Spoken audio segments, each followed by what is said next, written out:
Overcast sky, the Wang family manor is very quiet, a quiet that seems somewhat eerie. This is also the usual state of the manor on the mountain. It is not frequently inhabited, likely leaving only a few servant girls to watch over the house. However, through Lung Yiming's expression, it is clear that the murderer should have been here. Not good. Duan Yun reacted instantly, his figure sweeping inside. This is a 3-entry manor built along the mountain with a staggered terrain. It's clear that a lot of thought went into constructing this Wang family manor, with interspersed streams and lush bamboo amidst the uneven terrain. Quite beautiful. But at this moment, the entire manor seems quite eerie, because despite entering the manor, they haven't seen anyone yet. Duan Yun quickly quickened his pace, following the stone steps toward the backyard. A moment later, the two sisters and Feng Ling heard Duan Yun's voice. Damn it! They quickly chased after him and finally saw people. The people inside the Wang family manor were actually more than they expected, but the reason why it was so quiet despite the number of people is that they were all dead. In the backyard lay 7 corpses, both male and female. Judging by their clothing, they seemed to be servants of the Wang family. There was a very tall wudong tree in the yard. Lang Yishua's nostrils moved slightly as she looked up. The next moment, she involuntarily stepped back 2 paces in a panicked state. As a goddess catcher, she instantly smelled the scent on the tree and raised her head to look. The result of that glance gave her quite a scare, because amongst the branches of the wutong tree was a woman's face. This woman's tongue might have been naturally long, further stretched by someone.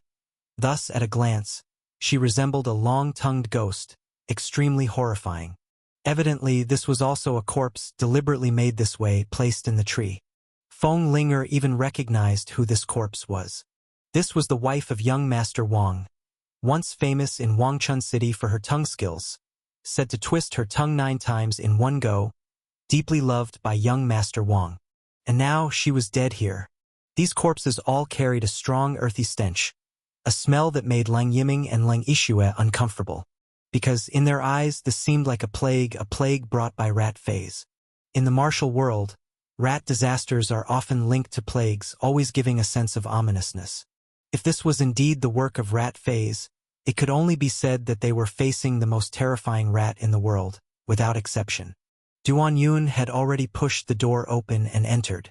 Because of the overcast day, the room at the back of the courtyard felt deep and thus appeared extremely gloomy.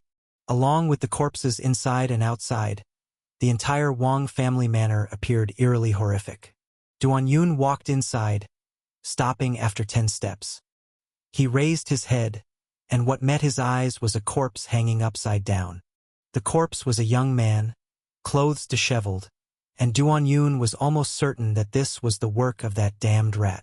Martial world rumors said Rat Fei's Wei Wuxing once enjoyed toying with noble concubines, lady god hunters, and even lord god hunters, and during his antics, his victims would suffer extreme humiliation, marked with his unique imprint. Each of the emperor's 10 favorite concubines had it. The people of Yuzhu Manor knew about it but never knew what the imprint was. After all, it was a secret between the concubines and the emperor. The imprint on a concubine would never be known to outsiders. But at this moment, Duan Yun finally knew what the imprint was. The imprint was Mickey Mouse. More precisely, a mouse fallen into a rice vat. On this corpse's navel was carved a mouse fallen into a rice vat. The lines simple yet lifelike. You could even feel the mouse's joy upon falling into the vat. Then, Feng Linger walked in with a solemn expression and said, "This is young Master Wang." Duan Yun had never seen young Master Wang before, but he did recognize the Wang family. During the turmoil in Wangchun City, especially when he had yet to win against the Mo sect, few supported him. After all, the Mo sect was already deep-rooted in Wangchun City, and the affluent families in the city who had been benefiting for years with the Mo sect wished nothing more than to get rid of him. Yet the Wang family was an exception. The Wang family was among the few influential families that supported him. When he achieved victory, those hero flags that suddenly appeared were already woven in advance by the Wang family. And that perceptive young Master Wang now lay dead here, quite unfortunate. Duan Yun leaped into the air, wanting to take the humiliated corpse down. Just as he jumped above the rope, he instinctively felt his hair stand on end, sensing a dangerous aura. Almost simultaneously, the corpse, which had been definitely dead, suddenly opened its eyes.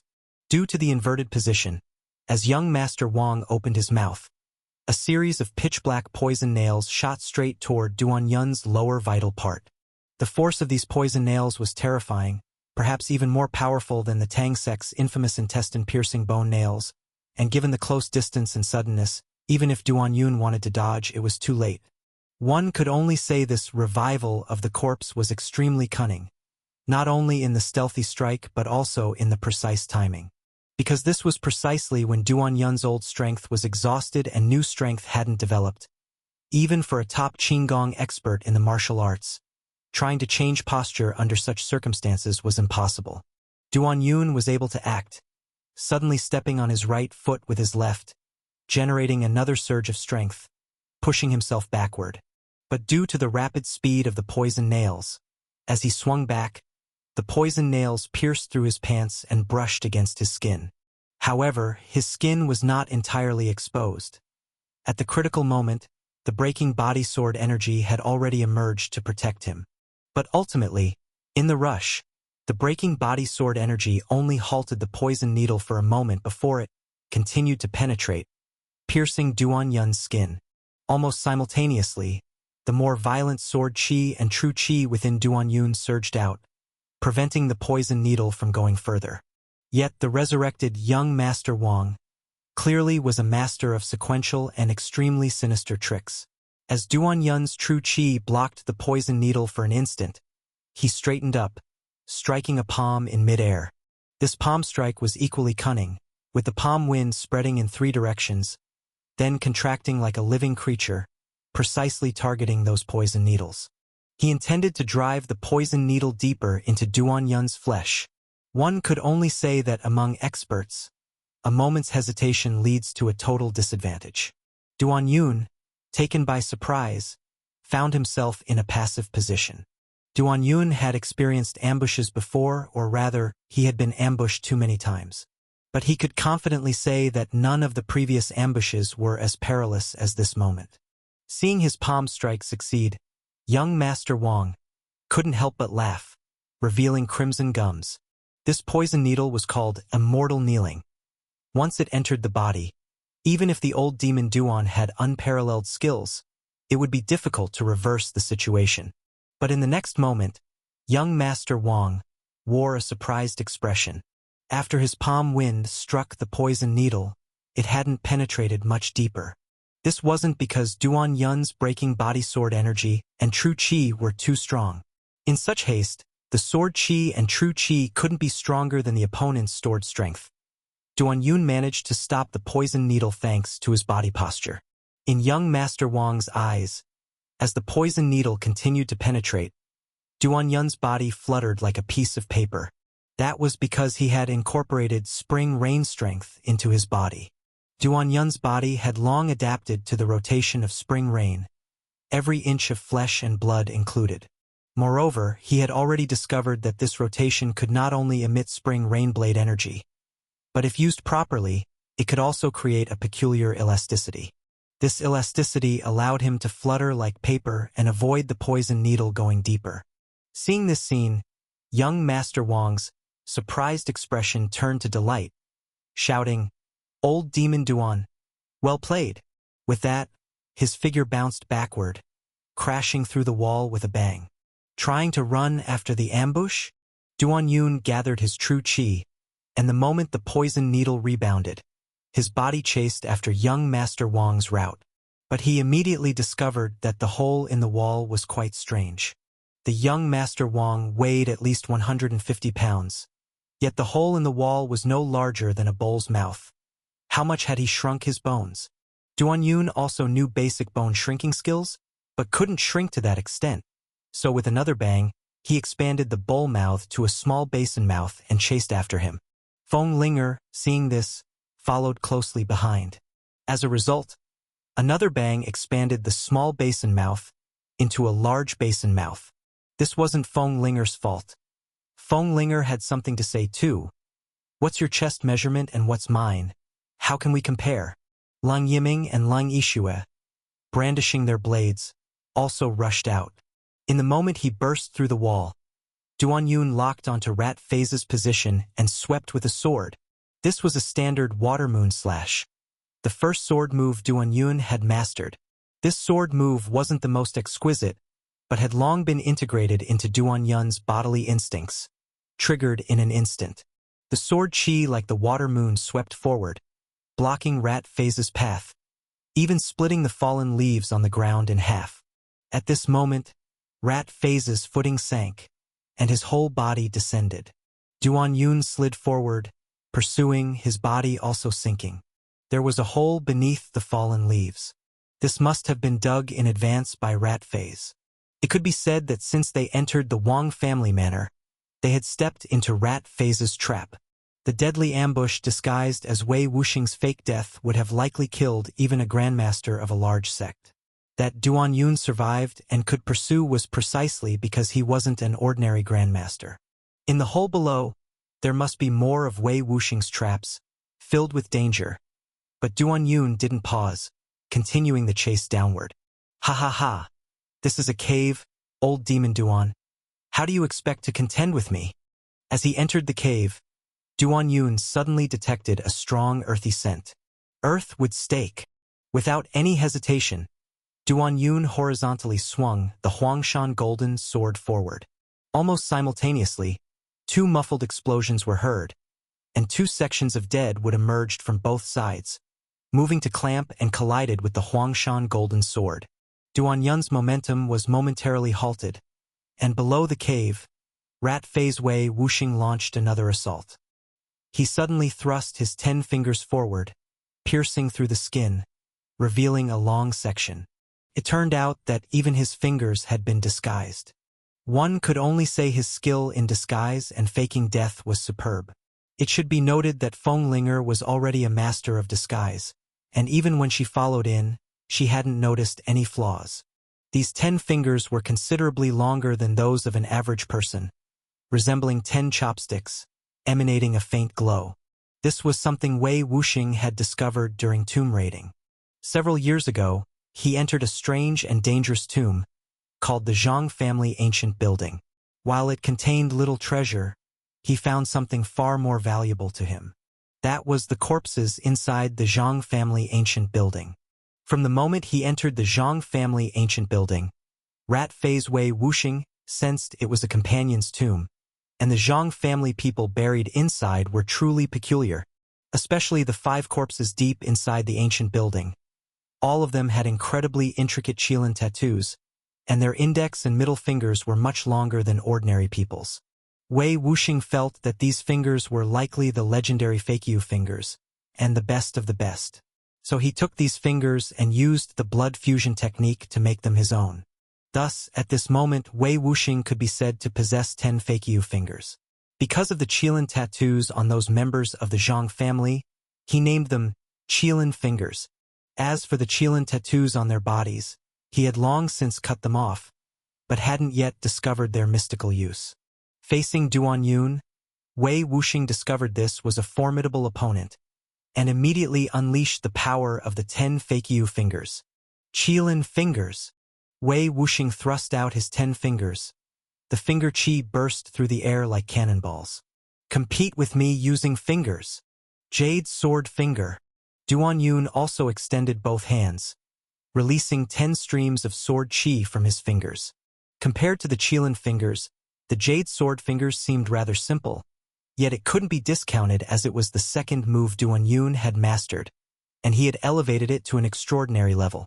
For a moment, in the narrow cave, both sides attacked with their fingers in rapid succession. In just 3 or 4 breaths, they exchanged over 100 moves of sword chi and finger chi, the force of their attacks riddling the cave with holes. Wei Wuxing grinned devilishly and said, "You think you can compete with the speed of my qilin fingers? Perfect qilin finger." Suddenly, his 10 fingers surged with true chi. The finger chi exploded again, pressing down on Duan Yun's jade sword fingers. The next moment, only a sound of "oh" could be heard, as Wei Wuxing suddenly clenched his legs, nearly losing control. Originally, he intended to seize the victory by crushing Duan Yun with the perfect Qilin finger, but Duan Yun unexpectedly flung his boot and released 10 bursts of toe chi with his toes. Who's ever heard of a respectable person using toe strength? Damn it, that's cheating. Indeed, Jianghu people knew of finger chi, but rarely had they heard of toe chi, because shooting sword chi or toe chi with toes was inconceivable. Wei Wuxing's reaction was lightning fast, yet he was ultimately struck by 3 blasts of toe chi. These toe chi attacks were imbued with a strong, peculiar, trembling force, almost causing him to lose control of his bladder, which is why he abruptly clenched his legs. This clenching affected the finger chi in his hands, causing the perfect Qilin finger to become imperfect. The next moment, Duan Yun brandished his famous sword.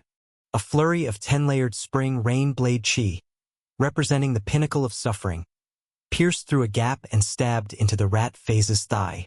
The enhancement of 10-layered spring rain was immense, not only in its formidable power to attack en masse and cause pain throughout the city, but because compared to the charged-up power of Love Unlimited, this small amount of 10-layered spring rain blade chi could be unleashed freely, quickly, and with great speed, requiring almost no charging and reducing lag.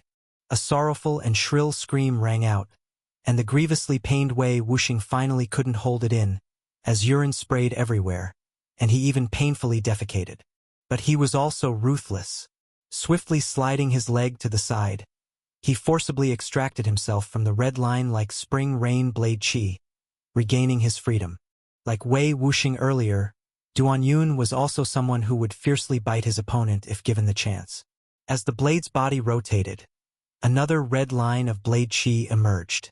But at that moment, Wei Wuxing instead turned his body, aiming his rear at Duan Yun. In a duel between masters, exposing one's back to the opponent is a grave taboo, but that was precisely what Wei Wuxing did. In the next moment, the air in the cave halted, manifesting a strange and terrifying force. All farts. With a loud bang, Wei Wuxing released a huge fart. His pants flared out like a trumpet. Yes, a fart.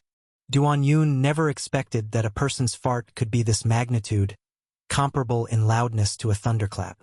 And the power he unleashed, in Duan Yun's perception, was likely more terrifying than the thunder shock cannon that the Mo sect used to bomb Yuzhu Manor. This was another of Wei Wuxing's unique skills, all farts. There are countless strange weapons in this world, and the Master Cho of the Thunder God and Mother sect even trained their body to become a weapon. But Duan Yun never imagined someone could train their fart into a weapon. Such an astonishing weapon. What's more terrifying is that under his earlier 10-layered spring rain, Wei Wuxing had even painfully defecated himself. At this moment, that stuff came together with his fart power. Facing Wei Wuxing's move, it's all bullshit. Even Duan Yun's expression changed suddenly. Daring not to attack recklessly, he resolutely chose to defend. We can only say, a mop carrying dung is like Lu Bu reincarnated. This phrase is indeed full of substance. The key is that this move from Rat Phase is truly fierce. The moment it was unleashed, the whole hill shook. At that moment, he seemed to transform into a human cannonball, firing one shot after another, like a continuous bombardment. Damn it, are you playing Crossfire in the martial world? Heaven and Earth, Sun and Moon slash. Without any hesitation, the Huangshan golden sword in Duan Yun's hand aligned with the tail of his famous blade, forming a straight line, which he then swung horizontally outwards like flying together as one, producing a rapid buzzing sound. The Heaven and Earth, Sun and Moon slash was originally a killer move of the Morong brothers, half pure love and half envy, but as Duan Yun's good brother, it's reasonable he could replicate it. After all, young hero Duan is an unparalleled master with extraordinary wisdom and is dual-skilled in sword and saber. Indeed, the Morong brothers were like the pure of a night listening to spring rain, intertwining with the hate of endless hatred, whereas Duan Yun's combination is one of sword and saber energy. In the extraordinary wisdom of Duan Yun, executing such moves is like cooking. As long as the chef does it right, any combination becomes a delicacy. If not for being forced to act hastily, not to mention sword and saber energy flying together, even 3, 4, or even a swarm of flights wouldn't be a problem. The sword and saber energy of the heaven and earth, sun and moon slash swept through, colliding with the fart force of, "It's all bullshit." For a moment, this originally narrow cave was blasted open, becoming larger and wider, twisting like wide noodles. When Feng Linger, Lang Yiming, and Lang Yixue rushed out, their forms nearly faltered due to the twisted ground. But she also saw the cave entrance, preparing to enter with her sword to support Duan Yun. Just then, she suddenly felt a gust of fierce wind coming. It was a golden claw, sharp and pointed, appearing as abruptly treacherous as a chicken claw. The golden claw reflected on Feng Linger's fair neck, making it look extremely fragile. The chicken claw of Chicken Phase could easily hook and snap a person's neck, as easy as tearing paper. Lang Yiming's face already showed a look of horror, for she realized there was no time, as if she already saw the scene of Feng Linger's neck being hooked and snapped. But at that instant, like having eyes on her back, Feng Linger swung her hand, and a vibrant sword abruptly appeared, clashing with the golden chicken claw. It was a flower-like sword. Very beautiful, yet very dangerous. The flower-obsessed red-faced sword was always a beautiful yet dangerous sword in the martial world, with each generation's swordmaster being both beautiful and deadly women. When she first arrived at Yuzhu Manor, and was shot in the butt by Duan Yun's toe sword Qi, she couldn't wield the sword well. But now she is completely different from the past. The sword Qi on the blade twisted like flowers, forcing the Chicken Phase back. Ji Sikhen couldn't help but laugh, saying, "Little girl, you have some skills, but compared to me, you're still far off." He was a well-known demon in the martial world. Yesterday, his big brother even heavily infused him with true Qi, further enhancing his strength. Dealing with such a little girl, it should be a piece of cake. Damn! The next moment, Feng Linger's sword trembled, and the sword Qi blossomed like a rose, attacking like a shower of flower petals. Ji Sikhen quickly swung his chicken claws to fend them off. "You're so young, yet dare to stand against me. Let me ah!" Ji Sichen's shoulder was suddenly hit by a sword, making him cry out in pain. He quickly raised his alertness to the maximum in combat. It's worth mentioning the Murong family's bloodline is quite magical. Since Feng Linger witnessed Duan Yun and Shenning ascend as husband and wife together, her mindset was greatly affected, resulting in a significant increase in her swordsmanship. Though Ji Sichen's power was a level higher than hers, he couldn't withstand her sharp and exquisite swordsmanship, especially when the flower-obsessed 18 swords were executed. The sword Qi resembled a blooming flower rain, making it indefensible. Ji Sikhen, even with his robust inner strength, was like falling into a quagmire, only able to exert 6 or 7/10 of his full strength. At this moment, Lang Yixue and Lang Yiming also joined the battle. It was unclear when, but both sisters each wielded a chain. The chain emitted a faint blue glow, with a crescent-shaped lock at the end, precisely the Qingqi Bureau's famed inconstant lock. Once a person is locked by this, it's like being hooked by the underworld's impermanence, making escape nearly impossible. Of course, this chain technique is exceptionally difficult to master, yet Lang Yiming and Lang Yixue are among its top practitioners. In no time, the two inconstant lock chains swung like ghostly blue snakes from behind, and they were clever too, knowing that their inner strength was no match for Ji Sikhen, opting only to feign attack at opportune moments, avoiding direct clashes. This made Ji Sikhen break out in a cold sweat. He thought after his big brother infused him with true Qi, becoming immensely powerful, he could easily handle these women. Could manage not defeating old demon Duan, but at least manage you? And yet, at this moment, Feng Linger, holding her sword in one hand, swung her left hand, sending a flare soaring skyward. The flare rose to the heavens, then exploded, forming a giant red character for hero. Ji Sikhen was stunned. "No way, sis. I'm already at a disadvantage here, and you're still calling for backup?" Ji Sikhen shouted in exasperation. 3 against 1. Do you call that being a hero? Feng Linger continued increasing her sword speed, responding, 3 against 1? Soon you'll witness 6 against 1, 10 against 1. In this heroic land, Do you think you can escape the justice of a group fight? Inside Yuju Manor, everyone saw the red, hero character blooming in the sky. I'll go! I'll go! I'll go! The young heroes and heroines scrambled to say. At this moment, Lei Ying stood out and said, "Do you guys need to step in at this time?" Little Ying nodded and said, "Exactly. It's not yet your turn." In Yuju Manor, the Jade Pearl heroes are of one class, and these two servants are of another class. If the lower class servants haven't stepped in, there's no need for the higher class to be so eager to stand out. It's beneath them. The Murong brothers felt there was some truth to it. Panda Dabai also stood up at this time, indicating he would join in. Murong said, "All right then, you three go." The two women and the bear were indeed of similar status.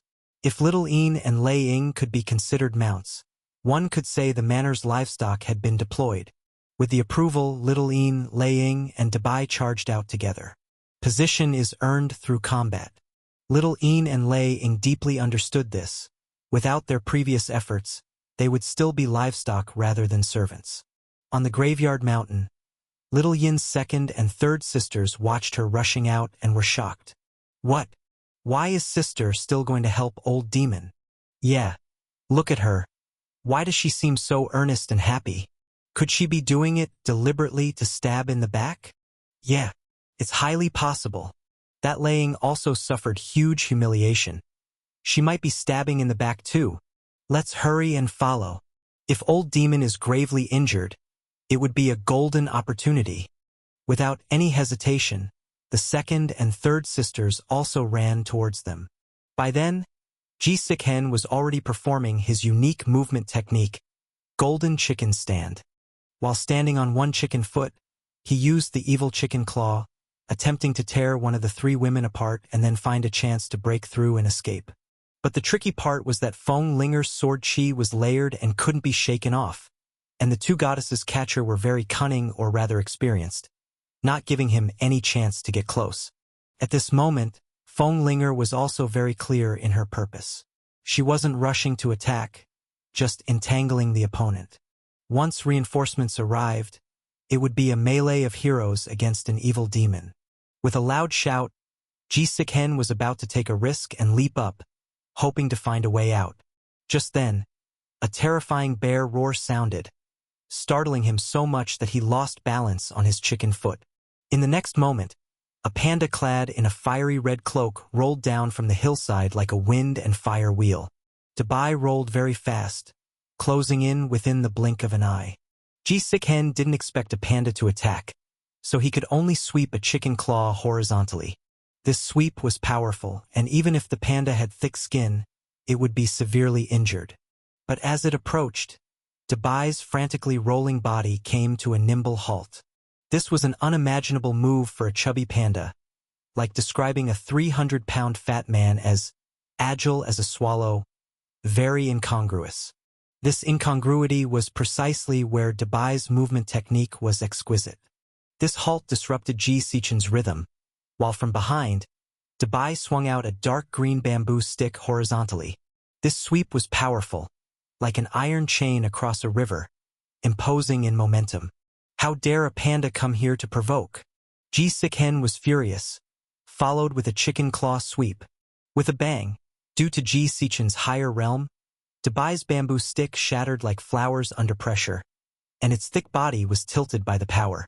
Dabai didn't brave it, rolling on the spot to dissolve the incoming strength.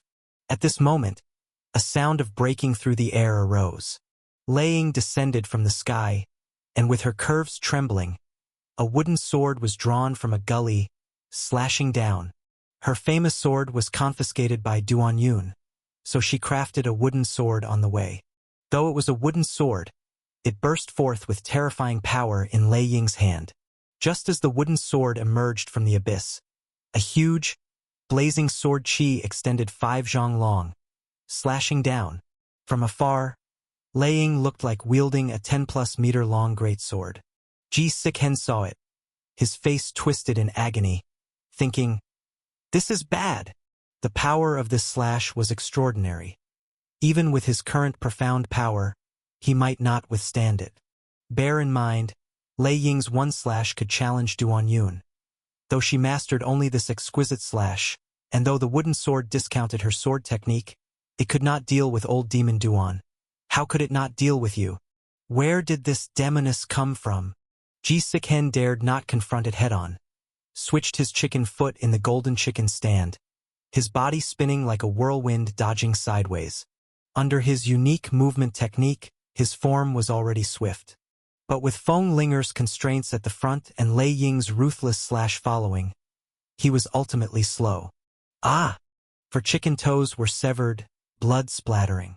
To save his life, Ji Sikhen pushed his true chi to its limit, not only failing to stop the bleeding but also increasing the bleeding force, blood spurting like arrows. Because by doing so, he could use the force of the bleeding to speed up and rush aside, and the blood sprayed out like arrows could block pursuit. Ahead, behind the sycamore tree was a hole, dug by Brother Ratface. He had fought his way to this area to get near this hole. As long as he entered the hole, he would live. Ahead, that hidden cave was just in sight, and the heroines behind didn't expect him to go so desperately for his life, so they weren't rushing over. It's done. Just as Ji Sikhen felt a swell of joy, he suddenly noticed a change in the light before him. Then, two bangs exploded, the sounds erupting in succession but blowing up in his brain simultaneously in the next instant. In that instant, Little Een suddenly appeared at his side, clamped his temple with a move akin to swatting a mosquito. Besides her innate divine strength, Little Yin's most favorite was assassination and ambush. The first time she ambushed Duan Yun, she clamped Duan Yun. Of course, she was clamped back by Duan Yun. But how many old demon Duans are there in this world? Ji Sikhen was clearly inferior to Duan Yun, greatly inferior, and thus this blow hit him soundly. His cheeks were sharply compressed, the skin rippling out of shape, and his facial features almost squeezed together, the whole head sharply tilted upwards, becoming pointed. If it wasn't for his truly solid inner strength, his head might have burst on the spot.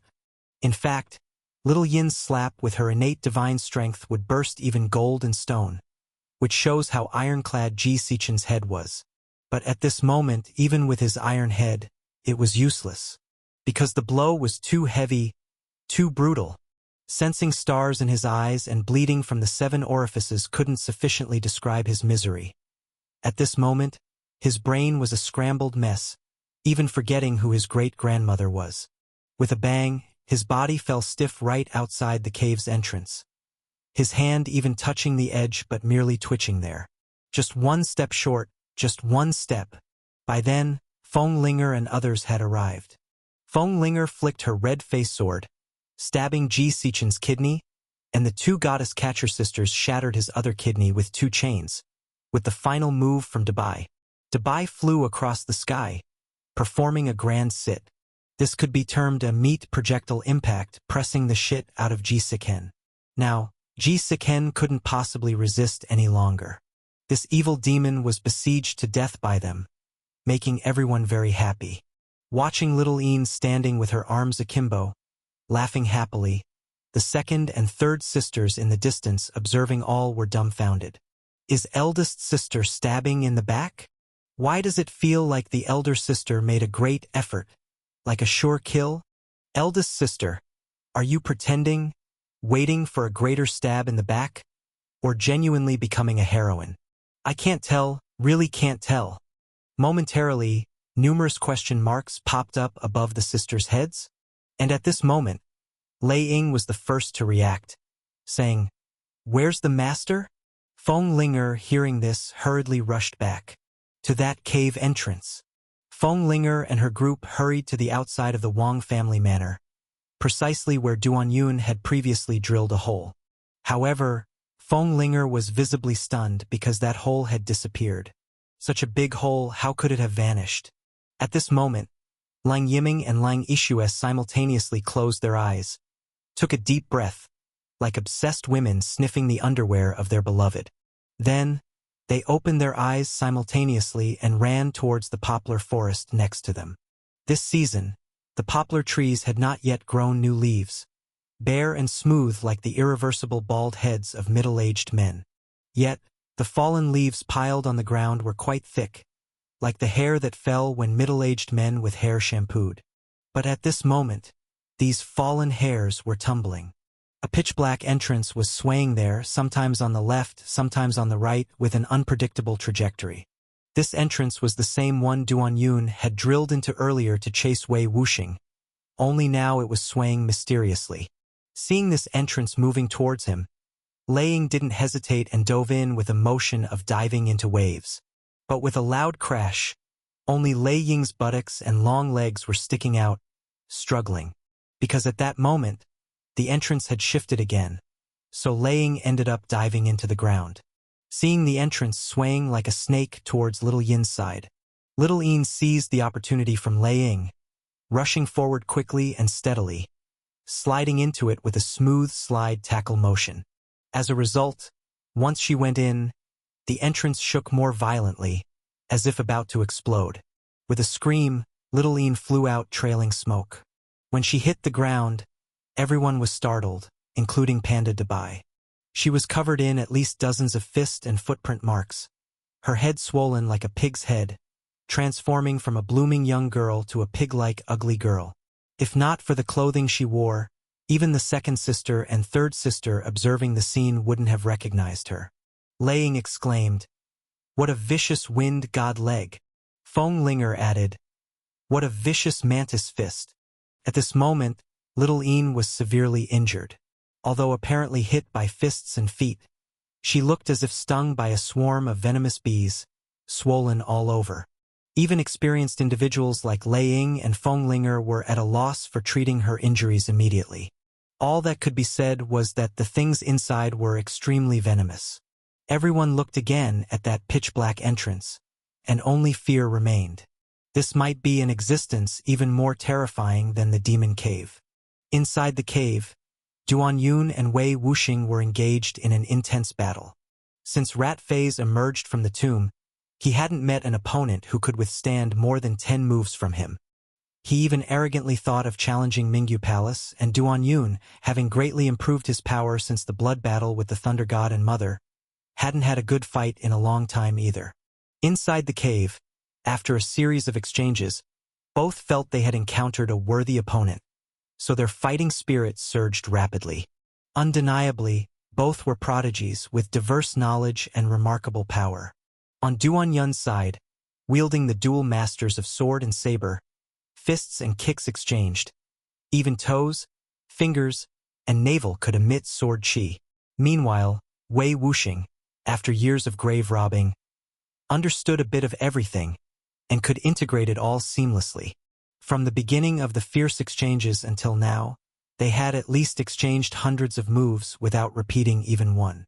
Invincible scissors leg. Iron mountain iron hammer. In this moment, both their chi forces exploded, causing the surrounding earth and stone in the cave to flow like water, accompanying their moves. Duan Yun was above, sliding down swiftly, with his legs in a scissor shape, poised to slice Wei Wuxing in two. Wei Wuxing was below, his hands spinning frantically like a large iron hammer forging iron, with power permeating his skin surface, forming a bronze color. In the blink of an eye they met. Kyra! Clang! Though their physical bodies were made of flesh and blood, it sounded like the collision of heavy metals, with sparks flying and electric light bursting in between. At a glance, it wasn't merely two people battling. It was as if a frenzied large scissor and a rampant large iron hammer were waging war. The scene was incredibly perilous. The two seemed to form a battlefield exclusively theirs, where anyone intruding would face strikes. Little Yin was the best example. If not for her innate divine strength and resilient physique, she would have become more than just a pretty girl turned into a pig. However, despite reaching this level of battle, neither could outdo the other. Not to mention defeating the other, not even a single injury appeared. How was this different from dancing together? Heart-to-heart clasp. In that instant, the two who were initially engaged in a fierce collision suddenly slowed down, and even came to a halt. Duan Yun had several close female friends and good sisters around him, and even top-quality maids for traveling. Yet sometimes he couldn't help but think of one person. A woman. Yu Jinjin of the Chongling sect. She was the one who taught him the heart-to-heart clasp. They hadn't been in contact for a long time, but Duan Yun still often thought of her. It seemed that this heart-to-heart clasp, besides the physical act of clamping, had another role, that is, telepathy with someone unforgettable. Thus, from time to time, Duan Yun would review the heart-to-heart clasp, occasionally experiencing the illusion of him and Yu Jinjin clamping each other. Because of this, after nearly 2.5 years of practice and review, at this moment, Duan Yun executed the heart-to-heart clasp, as if it were the horns of an antelope, leaving no trace of a move. Even the rat phase Wei Wuxing couldn't see through this change in the move for a moment, so he got trapped. The heart-to-heart clasp trapped both the opponent and oneself, causing both their movements and true qi to stagnate, seemingly creating a stalemate. But this abrupt change, Duan Yun, who executed the heart-to-heart clasp, was prepared for, whereas Wei Wuxing was not. Could be said that the change in rhythm was completely under Duan Yun's control. The next moment, as the heart-to-heart clasp was released, Duan Yun made his move again immediately. 20 years ago, Wei Wuxing was already a stunningly talented genius. Later, with numerous successful tomb raids, he became a genius among geniuses. His reactions were naturally swift as well, and he responded immediately. But he was ultimately half a beat slower. In that half a beat, Duan Yun's netherworld-breaking body sword qi had already transformed into a black longsword, piercing into his rear. Ah! Wei Wuxing was injured, flesh shattered, and blood splattered, while that netherworld death qi further penetrated his meridians and qi blood, intending to corrode his body and mind. At that instant, a thunderous sound rang out. Wei Wuxing's stomach was thundering. Damn it! Are you a transformed weasel or what? Duan Yun was just about to advance his sword qi when he heard a loud bang. Like a thunderclap, a massive fart burst from Wei Wuxing's navel, forcing Duan Yun to retreat. Duan Yun's sword qi retracted, forming an arc-shaped shield, defensively sealed but was still hit back 3 steps by the fart. As for Wei Wuxing, he was in even worse shape. The sword wound on his rear was real, and such a fierce fart naturally blew the wound open even wider. But admittedly, Wei Wuxing did have some tricks up his sleeve. Though the wound widened, he also expelled the death qi Duan Yun had injected into him. In a certain sense, Wei Wuxing was genuinely immune to all poisons. It's known that ancient tombs are fraught with dangers, poisons being a common threat. A potent poison can easily wipe out a tomb raider sect. Wei Wuxing had been tomb raiding for years without incident, able to maneuver through toxic air at will, all because he could fart. Farting is the simplest detox method, something everyone with a rear can do, and Wei Wuxing had mastered it to perfection.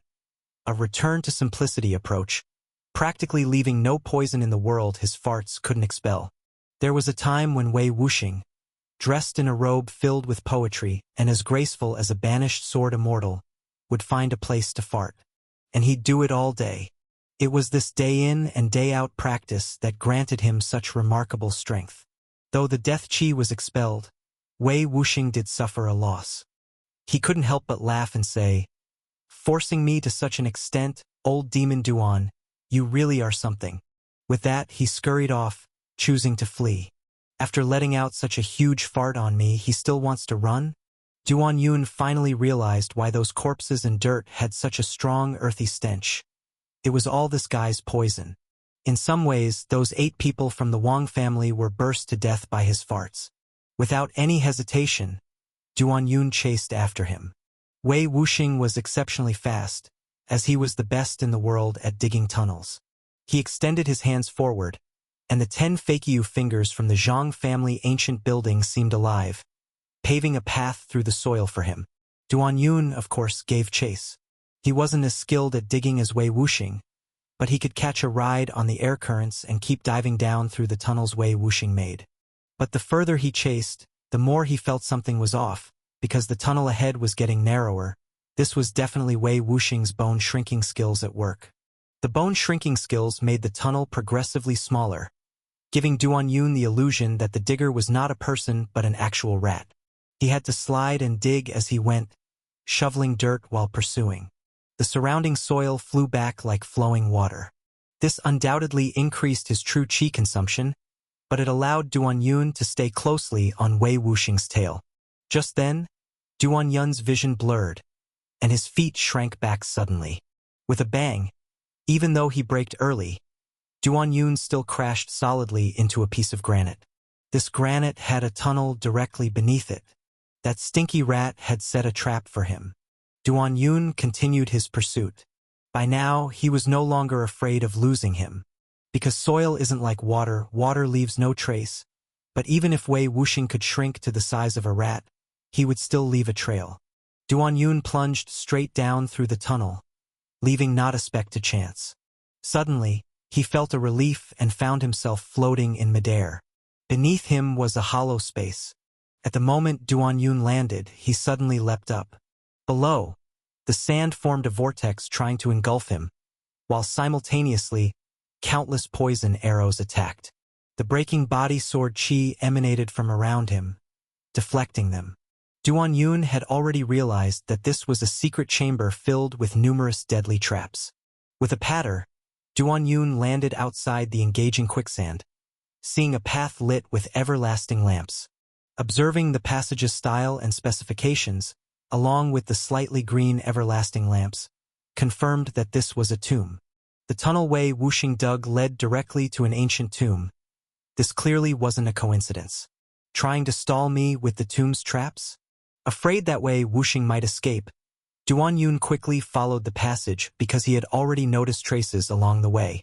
The passage soon reached its end, and Duan Yun quickly slowed his pace. It wasn't because he feared the tomb's traps, but because at the end of the passage, in a wider burial chamber, Wei Wuxing was sitting there. He had already dressed the wound on his rear, looking at Duan Yun with an eerie gaze as if waiting for him. Duan Yun walked over. He saw 7 lamps floating in the air in the shape of the Big Dipper's 7 stars. Below the 7 lamps hung 7 coffins wrapped in iron chains. Wei Wuxing watched him, saying softly, "Do you know why Yun State's Wangchun City could be built this grand?" Duan Yun thought the other was recovering his energy but didn't mind, even intrigued by Wei Wuxing's question, saying, "Why?" Wei Wuxing said, "Because it used to be the capital of an ancient nation, its foundation was robust, and the Mo sect merely took over its nest, patching it here and there. This is called the 7-star coffin, which entombs an extraordinarily talented genius from the ancient nation. That genius thought they could borrow life from the heavens, but ultimately, they couldn't defeat time." Duan Yun hadn't expected such a secret about the Wangchun City area. Wei Wuxing had already stood up, saying, "You stabbed me with death chi just now, right? Then let me show you what true death chi means. This is my weapon. To see it and die by it is your honor." At that moment, Wei Wuxing appeared immensely confident. In Duan Yun's eyes, it seemed as if he was glowing, like a god descending with a divine command. Somehow, a knife had appeared in his hand. A black knife, yet it had a dark golden gleam. Black gold ancient knife, that's its name. When it is unsheathed, it marks your death. Duan Yun, eyeing the knife, was also intrigued and said, "Then draw it. I want to see how I die." Wei Wuxing's gaze turned cold, saying, "You insist on pursuing me here. You truly are hard-headed, truly seeking death. Then I will fulfill your wish." With that, the black gold ancient knife was drawn. In that instant, Duan Yun's hairs stood on end because he even heard a song. A knife can sing? It was as if the knife was home to resentful souls, with ghostly wailing chanting as it was drawn. The song was eerie, yet carried a hint of valor, strangely alluring. However, moments later, the song abruptly stopped. Duan Yun frowned slightly, saying, "Why did it stop?" Wei Wuxing scoffed, "Sorry. It's been a long time since I've sharpened this knife, and it got stuck." As he said this, his legs clamped tightly, his muscular arms tensed, pulling out the blade. That strange singing resumed. "Your path to life will be severed by me." Wei Wuxing, blade in hand, said icily. Simultaneously, the 7-star coffins also began to sway as if the corpses inside were about to burst free. The black gold ancient knife emerged from its sheath, and 7 coffins began to sway. Duan Yun could clearly sense an aura seeping out from the coffins, flowing towards the blade of Wei Wuxing's knife. This aura was quite peculiar, clearly the death energy of the deceased, yet it contained a strong vitality. Your path to survival will be cut by me. As Wei Wuxing's icy voice rang out, the air in the entire tomb chamber began to flow strangely. Duan Yun's expression became solemn because his body instinctively sensed the crisis. Kill! The next instant, Wei Wuxing charged with the black gold ancient knife. Extremely fast. Wei Wuxing's speed was already swift enough, but within a short time, he managed to achieve an even more terrifying speed. The air echoed with piercing sonic booms, as Wei Wuxing's shadow merged into a single streak due to the speed. Strangely, the sonic booms and the song sounded when the knife was drawn had merged into one, eerie and exhilarating, shaking the human spirit. Duan Yun steadied his mind and tilted his sword slightly, pushing it forward. This sword seemed very ordinary. Even a child without martial arts skills could wield a wooden stick in this way. Yet, in Duan Yun's hands, it was not ordinary. He had mastered both sword and saber for so long that many moves had reached the realm of returning to simplicity. This seemingly bland thrust actually concealed danger, because in a short time, through Wei Wuxing's moves, the amplitude of joint movements, and the speed of true qi circulation, Duan Yun had predicted Wei Wuxing's actions, so with one glance, he seemed as if Wei Wuxing was lunging into the tip of Duan Yun's sword. But the next instant, Duan Yun's expression changed. His sword tip had already collided with Wei Wuxing, yet he didn't feel the sensation of striking flesh and blood. It wasn't Wei Wuxing charging but his afterimage? Because the afterimage was too complete and realistic, it deceived Duan Yun's eyes. Duan Yun's figure swayed to the side, and another figure rushed towards him. Without any hesitation, he raised his sword to block, but ended up blocking only a gust of wind. At that moment, he couldn't distinguish between the true and false Wei Wuxing. Path to survival. Slash. Immediately after, several shadows rushed from every direction. Because of the song, Duan Yun always felt as though they were charging with loudspeakers. Without any hesitation, he held his famous sword and performed a tornado slash, intending to shatter all these shadows. But at that moment, one of the shadows suddenly bent down and performed a slide tackle. This was real. Duan Yun realized too late. His calf had already been hit. The terrifying power pierced his bones and flesh like nails. Wei Wuxing's kick was swift and fierce. Even the legendary iron pillar Heavenly Silkworm Foot could be broken by it. Yet Duan Yun's leg didn't break, because Duan Yun's body flew like paper again. As before, Duan Yun had infused spring rain strength into his leg. The moment he couldn't distinguish Wei Wuxing's shadow the first time, this strength began to form, because Duan Yun was prepared for such situations. His figure soared with the spring rain strength. But Rat Phase didn't want to give him any chance, and in a flash, a series of afterimages rushed upwards, directly attacking the airborne Duan Yun. Amid the high-pitched song, Duan Yun was hit 7 times in a short period. Even though he dissolved them with spring rain chi force, it could still be said he was spun like a top. His figure spun rapidly, his vision blurry, and the wind generated shook the 7-star lamp and 7-star coffin. Thus Duan Yun couldn't see, as Wei Wuxing's real and shadow forms collided heavily, appearing chaotic but actually forming the shape of the Northern Dipper 7 stars. Wei Wuxing's move was derived from the Taoist 3 great ultimate sword techniques, the Heavenly Gang Northern Dipper 7 stars sword formation. Typically, this sword formation requires 7 sword Dao experts with similar power to operate. Yet Wei Wuxing, being a prodigy, combined it with the 7-star coffin's life and death chi, and formed a situation where he alone controlled the sword formation. Wei Wuxing acted so flippantly to toy with Duan Yun not just because of his confidence, but because he believed he couldn't lose. To outsiders, this was heroic land. It was old demon Duan's demon nest, supposedly Duan Yun's domain, but that was above ground.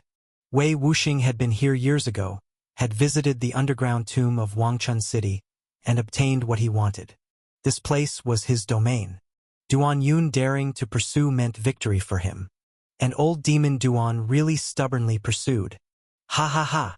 Old demon Duan, what makes you think you can fight me? Watch closely. I'm going to accelerate. Wei Wuxing was filled with fighting spirit, continuously attacking Duan Yun.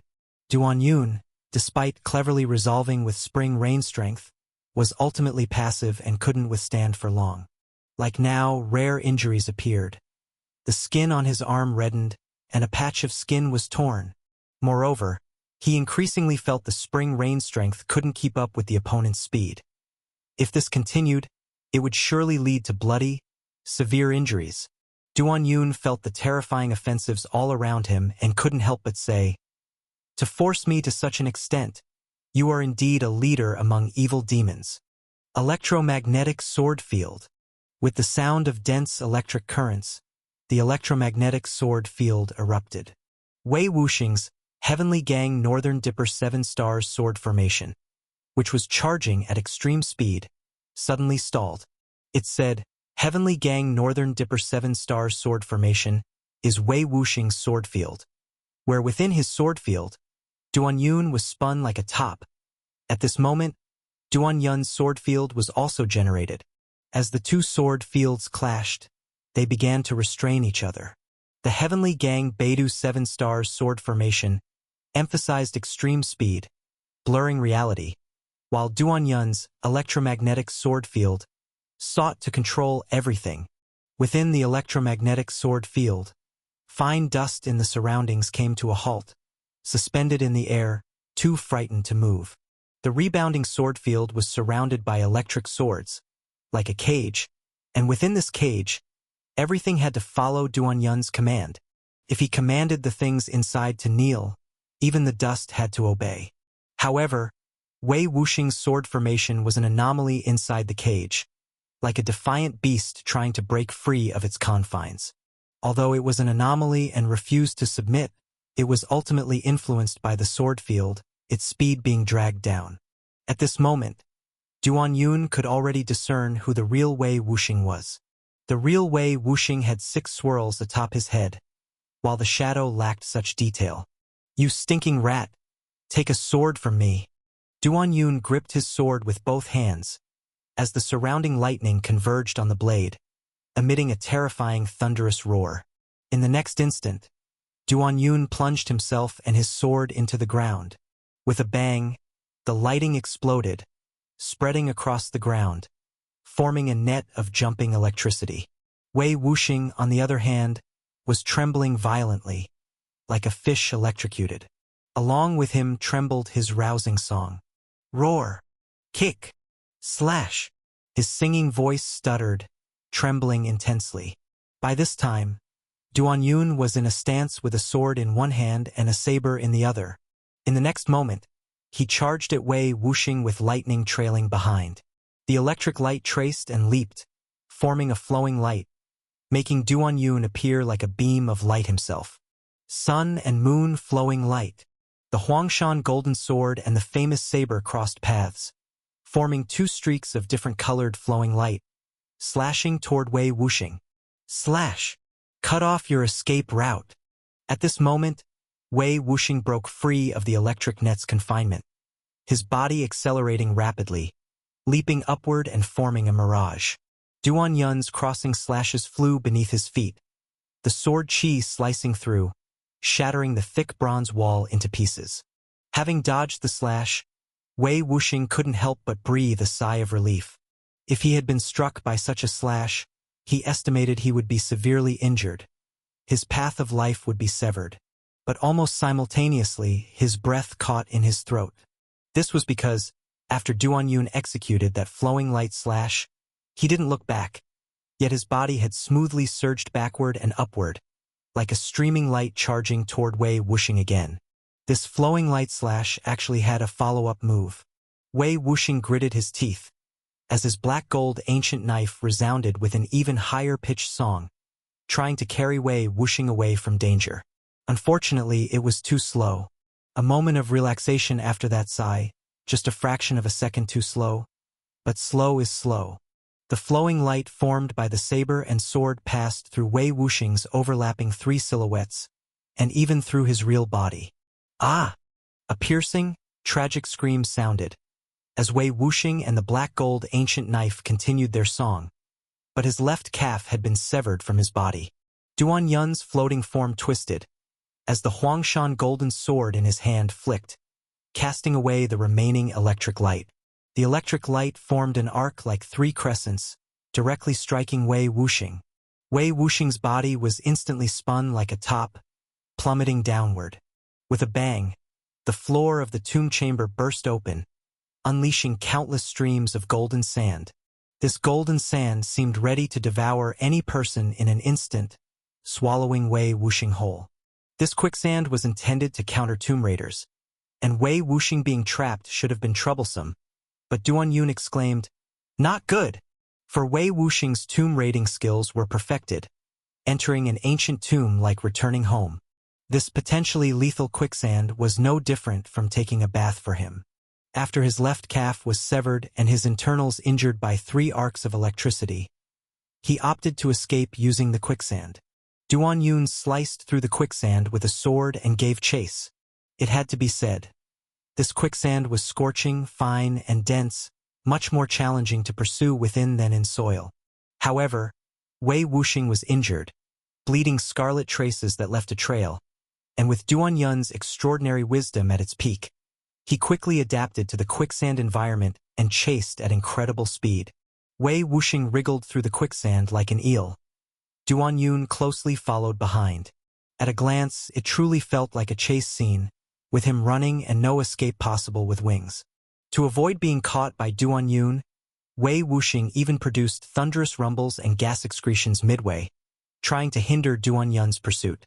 But Duan Yun had long seen through the weasel's prowess, evading swiftly while keeping up closely.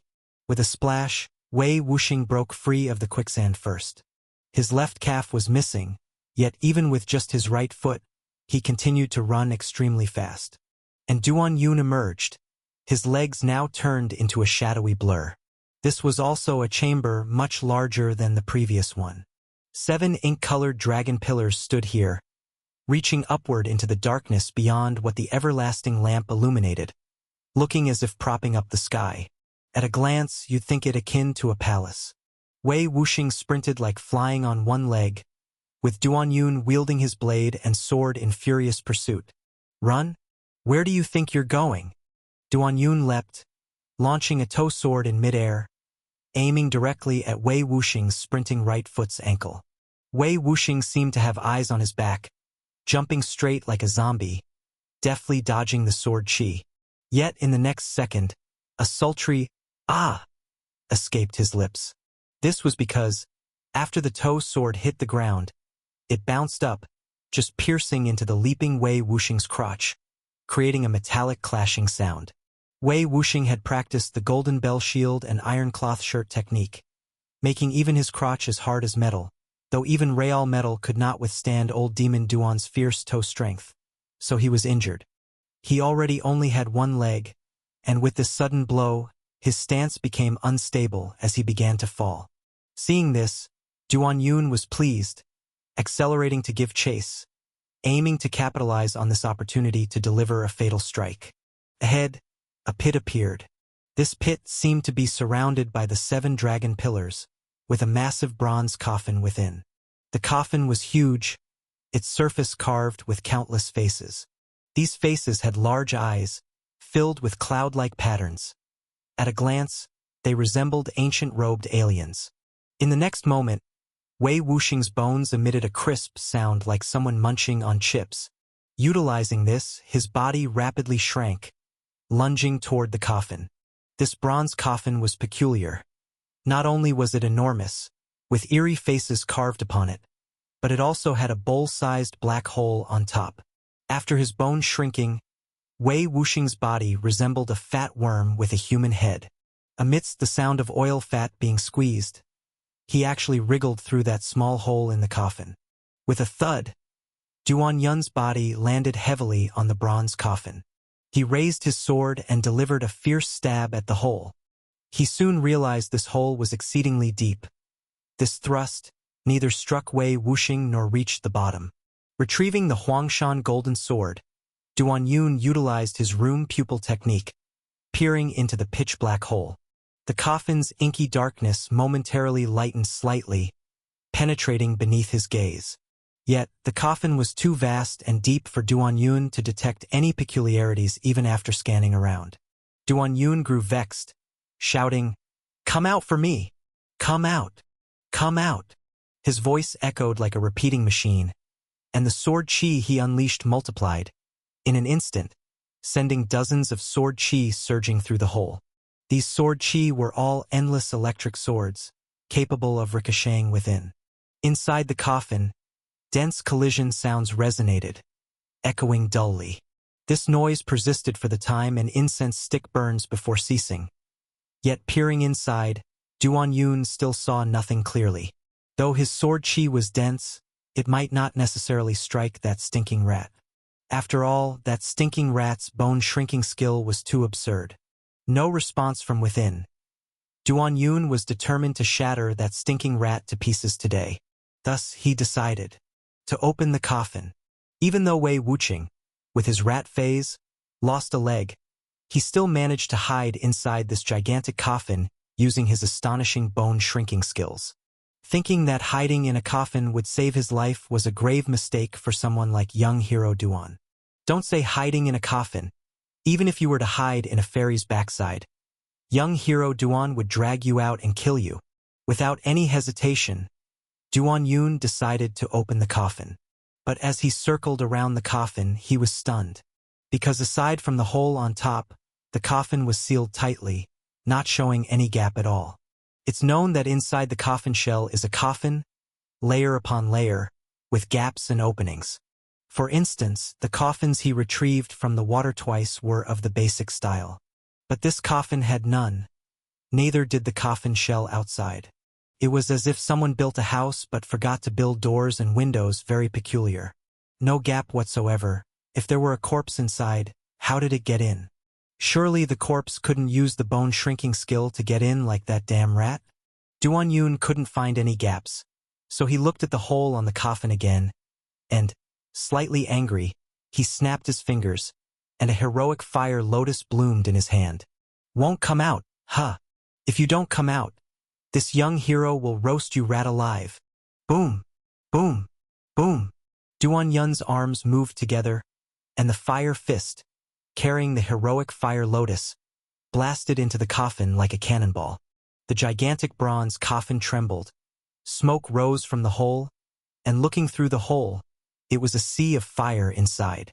He didn't believe Wei Wuxing could withstand such an environment. Because under his heroic fire lotus's attack, the coffin was hardly different from Lord's alchemy furnace. Moments later, the whole coffin suddenly stood upright like a giant. The next moment, the coffin fell forward, attempting to crush him, and moved swiftly. Duan Yun hurriedly turned and dodged, only for the coffin to charge at him again. The large and thick bronze coffin moved with unexpected agility, like an extraordinarily graceful giant. However, Duan Yun reacted swiftly as well, sliding on the ground like Yulong, avoiding it. The bronze coffin slammed down, and thick smoke rose from the ground, sizzling. This was because the entire bronze coffin had been superheated by the heroic fire. Damn! The next moment, even Duan Yun let out an exclamation. Because at the instant the bronze coffin raised, a tongue of fire spewed towards him. The coffin, through that hole, spewed scorching flames towards him. This was originally Duan Yun's heroic fire, now dangerously sweeping towards him, with a touch of return the validation to oneself. Duan Yun unleashed a fire fist, colliding with the flame tongues from the coffin, with flames scattering like rain. He sank his body again, circled around, and reached the right side of the coffin, then unleashed a barrage of stabs with his sword. The coffin was incomparably heavy and thick, and while Duan Yun's swords were razor-sharp, they couldn't penetrate easily. Earlier, Duan Yun thought about forcibly opening the coffin in this way, like opening a can, but it wasn't that simple. The bronze coffin seemed to have an invisible force, perhaps magnetism, obstructing his sword's penetration. Not to mention the coffin now fighting back with fire, making it even harder to tear open. But young hero Duan was a young hero. How could he be stopped by a coffin? He swung his butt, hoisting his sword upward, sprinting toward the top of the coffin. During his charge, the Huangshan golden sword had pierced into the coffin, sparking and crackling. And when he reached the top, the thick bronze coffin was directly torn open. The next moment, just hearing a "hey!" the coffin's burning interior exploded, launching Duan Yun into the air, even ruining his newly bought pants. Upon landing, Duan Yun rolled to extinguish the flames on his pants. At this moment, despite the bronze coffin still standing, a peek inside showed its interior. A giant figure emerged, with clinking sounds. The figure wore a robe of variegated yellow and red, unknown in material but untouched by his heroic fire, with flowing light circulating on it. Immediately, Duan Yun's eyes were filled with astonishment, possibly even fear, because this robed figure's face had cloud-like patterns, with large, bright eyes, resembling the aliens carved on the bronze coffin. The alien, with large, bright eyes, looked at Duan Yun and said, "You've seen this king. Why do you not bow?" This damn rat had said that Wangchun City once had an ancient kingdom, and they were currently in the kingdom's massive royal tomb. The previous 7-star coffin contained a genius of the ancient kingdom, attempting to defy fate. So, was this coffin's content the kingdom's emperor? Was the ancient kingdom's emperor an alien? Even after seeing this long-robed alien with cloud-patterned cheeks, Duan Yun still found it novel. Who would have thought that the ancient kingdom's emperor would look like this ancient-dressed alien? The key was he was in the coffin, yet still alive? What about the damn rat? Yes, even facing such an alien emperor, Duan Yun didn't forget his mission to annihilate the rat phase's family. At that moment, the rat phase suddenly revealed its face from the alien's shoulder. His eyes should have just been smoked, very red, as if he had cried, yet very bright and shining. Duan Yun once thought he had mastered eyes of golden flame. Wei Wuxing unexpectedly shed tears, leaned close to the alien king's ear, and whispered like a breath of orchid, "O king, he disrespects you, not only occupying your land, recklessly altering your palace, but also ravaging your harem. For instance, me, your most beloved concubine, subjected to his enormous humiliation." Upon hearing this, Duan Yun fumed with anger. "You old fool! I'll sue you for slander." At this time, he could already see that there was an extra cluster of threads in Wei Wuxing's hand. These threads faintly emitted a black aura, quite ominous, as they pierced the alien king's neck. Was he using these threads to control this alien? No, this seemed more like hypnosis, because the way Wei Wuxing was seductively whispering in the other's ear was not much different from a woman whispering sweet nothings to a man. By now, the alien king's face had turned green as he said, "Courting death." With a wave of his hand, the remaining flames in the coffin suddenly formed a vortex, and ice crystals simultaneously formed within the fire vortex, hurling towards Duan Yun. Duan Yun plunged his sword into the ground, and sword chi shot up to the sky, forming a sword pillar. The sword pillar stood before Duan Yun, colliding with the vortex of ice and fire. Boom! The sounds of flames clashing and ice crystals shattering continuously rang out. Although Duan Yun's sword chi column blocked the opponent's ice and fire vortex, there was also a feeling of being in two extremes. Could this ancient king manipulate the forces of ice and fire? The next moment, the blocked ice crystals transformed into water flow, flying back towards the ancient king. No, they directly penetrated his belly button. King's water! With an angry roar from the ancient king, the water in his belly button flooded out. As the water rushed out, it had already changed form, resembling the sticky glue, also resembling spider silk. Duan Yun slid backward, his hand swept forward with the blade, attempting to disperse it. However, in the instant the blade touched this water, a massive adhesive force was generated. This water was terrifyingly adhesive. Duan Yun's sword momentum was extremely fierce, easily cutting through rocks and granite, Yet encountering this substance, it was momentarily entangled. This feeling was quite similar to the situation he encountered when stabbing the coffin earlier, but more severe. Duan Yun spun the blade, broke free from the restraint, and turned around with 6-layered spring rain. Spring rain blade power collided with King's water, producing a terrifying explosion. The sticky King's water flew everywhere, white as snow, carrying strong corrosive properties. Even stones began to dissolve. At this moment, Rat Fei's Wei Wuxing leaned towards the ear of the ancient king with huge eyes once more, whispering as if with the breath of orchid, "O king, he almost played me to death." The alien king's face turned even greener, and the cloud-like patterns on his face changed color. As the alien king spread his hand, the surrounding air suddenly formed ripples. Hence, the king's water that was originally splashing outwards gathered back again. Duan Yun couldn't help but exclaim, "You indeed know how to recycle waste." King's sword emerges. This alien seemed obsessed with the word king. Every move was prefixed with king. At this time, the king's water gathering back had already formed into the shape of a flowing water greatsword, and it immediately slashed down. The surrounding air flowed like water, split in two. Breaking body sword chi column. Duan Yun's torso stiffened forward, and the gigantic breaking body sword chi column instantly drilled out of his chest, colliding with the king's water greatsword. Even though this was the king's tomb, with plenty of corpses, breaking body sword chi column continued absorbing surrounding death energy, but still couldn't stop the king's sword from crushing the sword pillar. Wei Wuxing couldn't help but mock, "Old demon Duan, your understanding of death energy is too shallow. In the burial chamber, all corpses must listen to my command. What makes you think you can challenge me? You simply won't understand how terrifying these people from underground martial world once were, and how formidable I am to make them yield to me." Black soil rebirth. As soon as his voice fell, the black aura on those threads became more intense, penetrating the alien king's neck.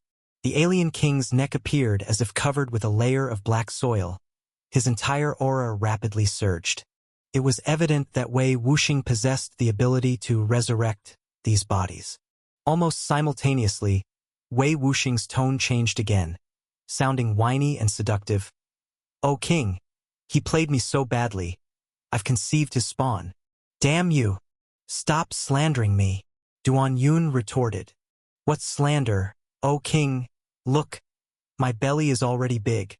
The alien's face turned even greener, and when it opened its mouth, it revealed teeth as sharp as saw blades. Duan Yun could clearly feel that the opponent's strength had grown stronger. The breaking body sword chi column was collapsing at a faster pace. Duan Yun gritted his teeth, with lightning in his left hand and heroic fire in his right, and with a roar, he thrust them into the breaking body sword chi column. Thunder fire great sword. Crash! Crash! The blazing thunder fire great sword surged upward, tilting the king's sword and the ancient king off balance. Seeing this, Wei Wuxing hurriedly exhaled, saying, "O king, he is so strong. You'd better kneel down and beg for mercy. It's all you can do now." This time, white vapor spewed from the alien's ears, and its entire being turned green, like a lit powder keg. It was truly enraged. Crash! Crash! The king's sword and thunderfire great swords snapped at each other, sparks flying like a sudden rain, and the entire tomb chamber shook violently. At this moment, Duan Yun grew fiercer with each battle. With a flick, the thunderfire great sword continued to contend with the king's sword, while his entire body was stepping against the sword blade, heading upstream. Thunderfire bomb. As he closed in on the upper area, the true chi within him flowed, surging upward with the thunderfire of the thunderfire great sword and bringing up a thrust.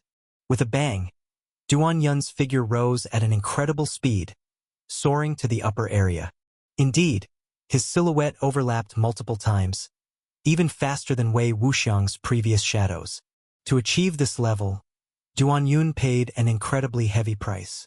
The new boots he had bought had been completely burnt to ash by the thunder fire, along with the brand new pant legs, and even some of his perfectly flawless foot skin had been singed black.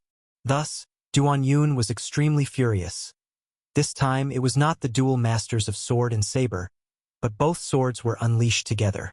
The famous sword and Wenro seemed to sense their master's intent, emitting an excited humming. Spring rain 10 layers. Pain your mother to death. The twin sword blades extended countless red lines. Upon seeing these red lines, Wei Wuxing's expression changed. At this moment, the Thunderfire Great Sword lost Duan Yun's support and had long been overwhelmed by the King's Sword. But this wasn't an advantage, because the moment the King's Sword pressed down, it was slow to defend again. Wei Wuxing's Black Soil Rebirth method was truly amazing, allowing the dead to temporarily resurrect and regain most of their strength. But the downside was also obvious. Facing a corpse not inherently weaker than himself, he could not completely control the other, and could not direct them like an arm or finger, relying only on blow wind. When he wanted to blow wind to alert the other, he was already too slow. The lines representing suffering fell like rain and instantly struck both man and corpse. A heartrending and miserable scream suddenly echoed in the tomb chamber, especially from the alien, who cried like a helpless baby. He surely never endured such pain in his previous life, unexpectedly suffering it after death. Both man and corpse were drenched in tears and mucus, and their bowel and bladder movements became uncontrolled as Wei Wuxing's liver coughed up from pain. But he was also a ruthless individual. In his final moments, he activated his bone-shrinking skills, attempting to hide within a corpse. Still trying to run. Holding twin swords, Duan Yun thrust them out, each embedding into the depths of the tomb chamber, hoisting man and corpse up. The next moment it was fists of terror. 16 strange fist. Extreme hatred. Blast them 800 times over. Oh Lala! Fists fell like torrential rain, brutally pounding on both man and corpse as if for free, causing the originally unyielding tomb chamber to develop countless cracks, spreading like a web. Wei Wuxing's bones were smashed and fractured countless times, unable to shrink bone further, while the alien's body was severely dented. Its robes exploded, revealing a body that resembled a giant monkey, undeniably looking more like a tortured alien. Both man and corpse were initially subjected to unheard of suffering, and now with such fists pounding, pain multiplied upon pain, injuries accumulated upon injuries. I want to be a hero. I want to be a hero.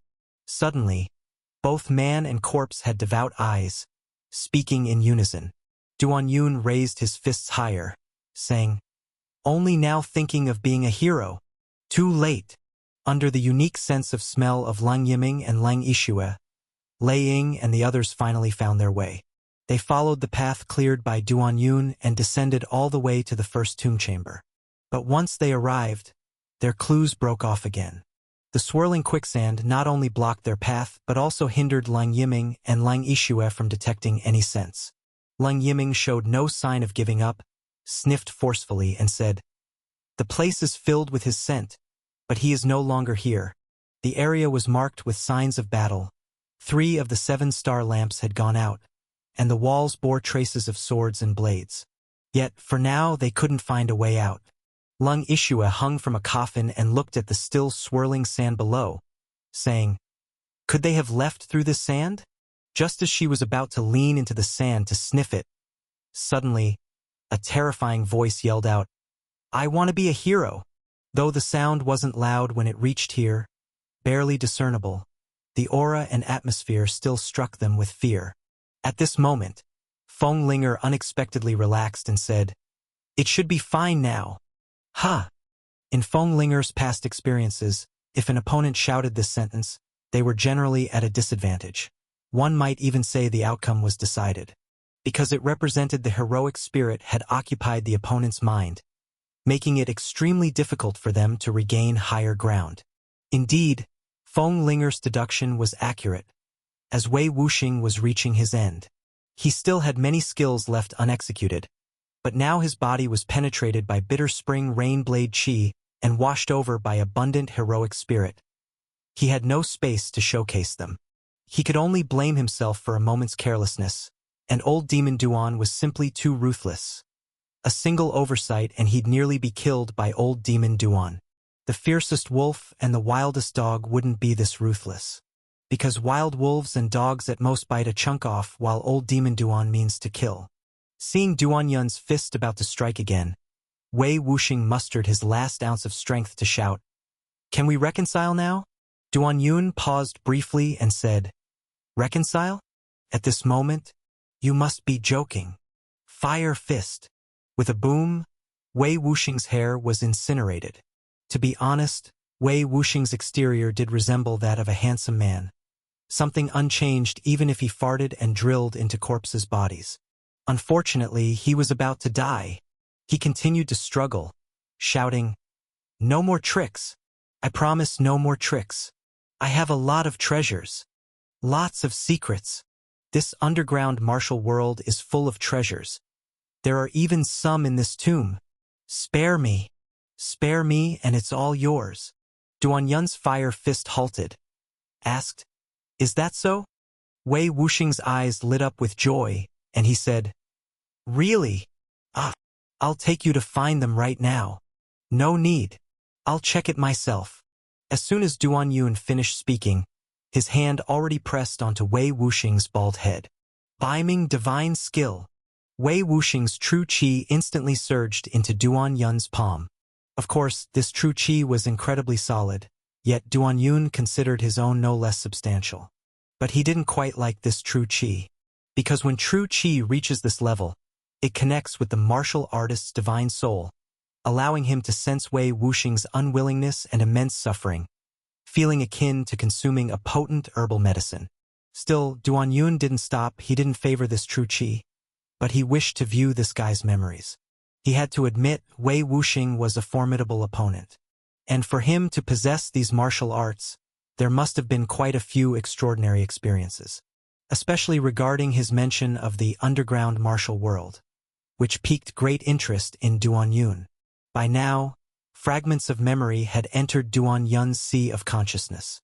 Duan Yun witnessed parts of Wei Wuxing's experiences over the years. The experiences were messy but rich, some even quite horrifying. Stuff like Ghost Lantern, Golden Jade Corpse of Black River City, Enchanting Corpse Queen, Cliff Famous Weapon, etc. Just as he spoke of, some of it was indeed true. For instance, there really was a martial world underground, a world mysterious and strong. Because many martial artists, after perfecting their skills, seek not just to dominate the world, but also to overcome life and death, aspiring for eternal dominance. It's for this reason that the world underground isn't silent. Rather, it holds secrets that are somewhat spine-chilling. Duan Yun even saw Wei Wuxing hiding his tomb-robbing map within his belly. Belly? Wei Wuxing had already realized that Duan Yun wasn't merely absorbing his power but also siphoning his memories. At this moment, Wei Wuxing glared with intent and said, "Old demon Duan, you can't do this." As he spoke, his belly rumbled with thunder. "Damn it! Is the rotten mouse trying to fart again?" Duan Yun slammed a palm onto his belly. With a boom, Wei Wuxing's belly sank, forcing out the thunder through his back. A huge fart escaped from his back. Yet Duan Yun suddenly realized something felt off in his hand. Beaming divine skill had been absorbing qi from Wei Wuxing's scalp consistently, with no significant change in volume, but right then, it suddenly felt much lighter. And then, as Wei Wuxing's skin rippled like waves, it erupted just afterward. With a snap, at the moment of the skin bursting, he dropped down like peeled flesh. The bastard had peeled off his own skin. Such a sudden change startled Duan Yun. Having robbed countless tombs, Wei Wuxing mastered numerous sinister skills, including the skin-peeling technique learned from a red-clothed Taoist's tomb chamber. It must be said that this Taoist's martial arts and techniques were full of strange tricks, including self-eyeball piercing for a critical hit, pulling out his own teeth as concealed weapons, and even a sword made of human vertebrae, etc. In Wei Wuxing's thoughts, these martial arts techniques could probably kill people, and they're quite powerful, but even if others died, he might not be able to survive himself. He studied for a while and ultimately only practiced the trick of pulling teeth to use as hidden weapons. He practiced the subsequent skin-peeling technique too, but didn't dare try it easily. because after a person's skin is peeled off, even for someone as skilled as him, survival is uncertain, not to mention the excruciating pain involved. Most importantly, his skin was as handsome as the sky and already so perfect. How could he easily shed it? And at this moment, as he was already about to die, the pain his body was enduring had already soared away. So Duanyun's palm strike instead gave him the opportunity to shed his skin. Without any hesitation, Wei Wuxing chose to peel his skin. The skinned Wei Wuxing instantly became more terrifying than the alien corpse. Duanyun reacted extremely quickly, angrily shouting, "Still running!" He flung Wei Wuxing's human skin to the ground and raised his hand to deliver a cloud-clearing palm. Wei Wuxing's face without skin was full of bitterness. Because this was his first time peeling, it was obvious he was very unaccustomed, and coupled with his severe injuries, his body was completely out of control. So, he heard the palm wind coming from behind but was completely unable to avoid it. With a loud bang, he was slammed against the wall, unable to move. At this time, Duanyun walked over and said, "Is it fun?" Wei Wuxing cried out, "No more messing around. Really? I won't do it anymore." The next moment, Duanyun had already grabbed his head again. Wei Wuxing looked at Duanyun's handsome face. His eyes filled with fear. Duanyun looked at his skinned, ugly face and felt disgusted. So he flung him straight to the ground and looked for a piece of cloth to wrap him up. He wrapped a cloth around his hand, picked up Wei Wuxing from the ground, and continued to absorb him. Wei Wuxing couldn't help but muster his last bit of strength to shout, "Old demon Duan, you won't die well." Duanyun grinned and said, "Whether I'll die well or not, you won't see it.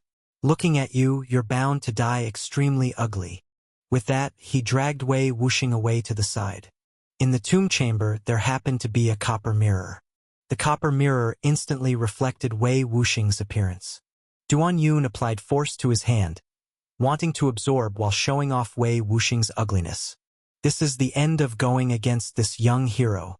Wei Wuxing stared at the mirror for a moment, suddenly screamed out, "So ugly!" and then died. Duanyun was shocked. Did he just die of ugliness? "Hey, you can't die yet. I still haven't seen enough of your memories." Duanyun shook Wei Wuxing's skinless corpse, shouting. Even though Wei Wuxing had already stopped breathing with a medical practitioner's compassionate heart, he still didn't give up. "Wake up!" The spinning demon electricity directly penetrated into Wei Wuxing's body, causing massive and intense vibrations, even making Wei Wuxing's stopped heartbeat start again due to this huge tremor.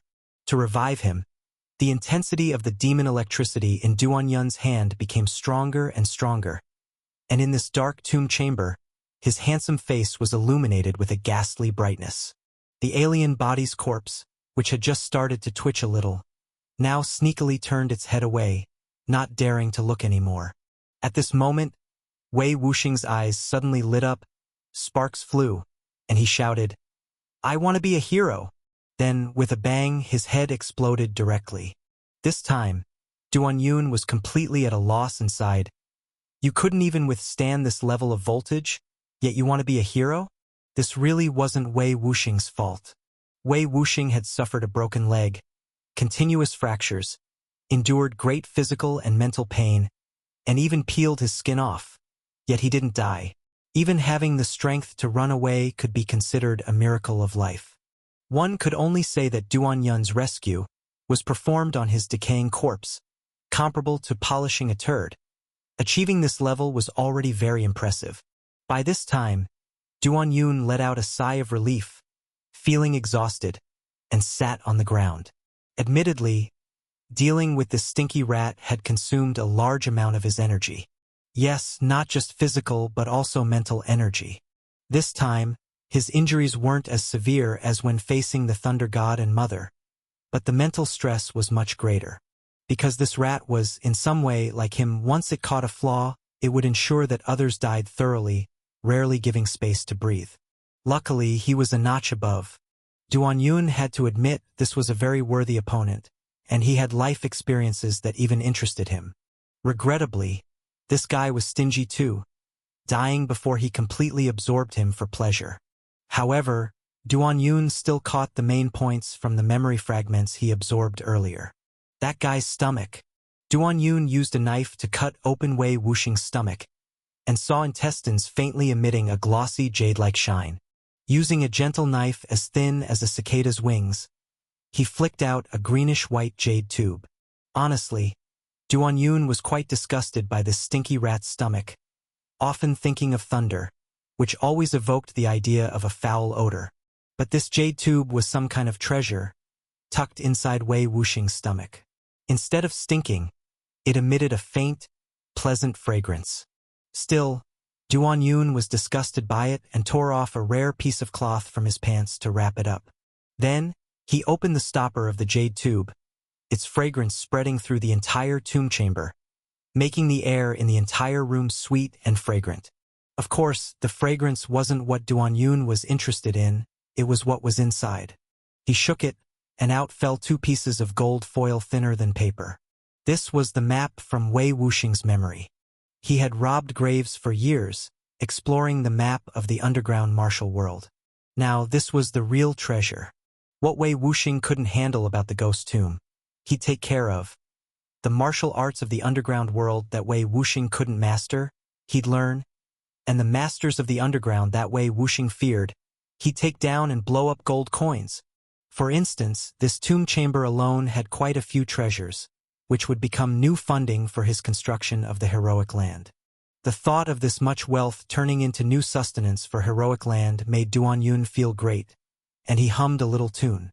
Waiting for the smoke blue before the rain. While I wait for you. Duan Yun hummed a song as he walked over to the alien corpse. This thing, without Wei Wuxing's use of borrowing the body to return the soul, was once again dead and stiff. Duan Yun sighed again. Wei Wuxing was indeed a good opponent. Just the ability to resurrect the dead made Duan Yun pale in comparison. Unfortunately, the memory fragments from that time were too scattered, with no sight of Wei Wuxing's memory of this skill. But there's still a possibility he could find this martial art. Because the map Wei Wuxing left behind was large, with many notes, including where he obtained various martial arts techniques. Within this, there might be the technique of borrowing a body to return the soul. By then, he could borrow bodies to return souls, bringing the dead to life, and with his beaming divine skill, who knows how many interesting martial arts he could acquire. The thought of mastering so many fascinating martial arts from this vast underground martial world and possibly taking them to new heights made Duan Yun hum again. Duan Yun and Feng Linger returned to Yuzhu Manor.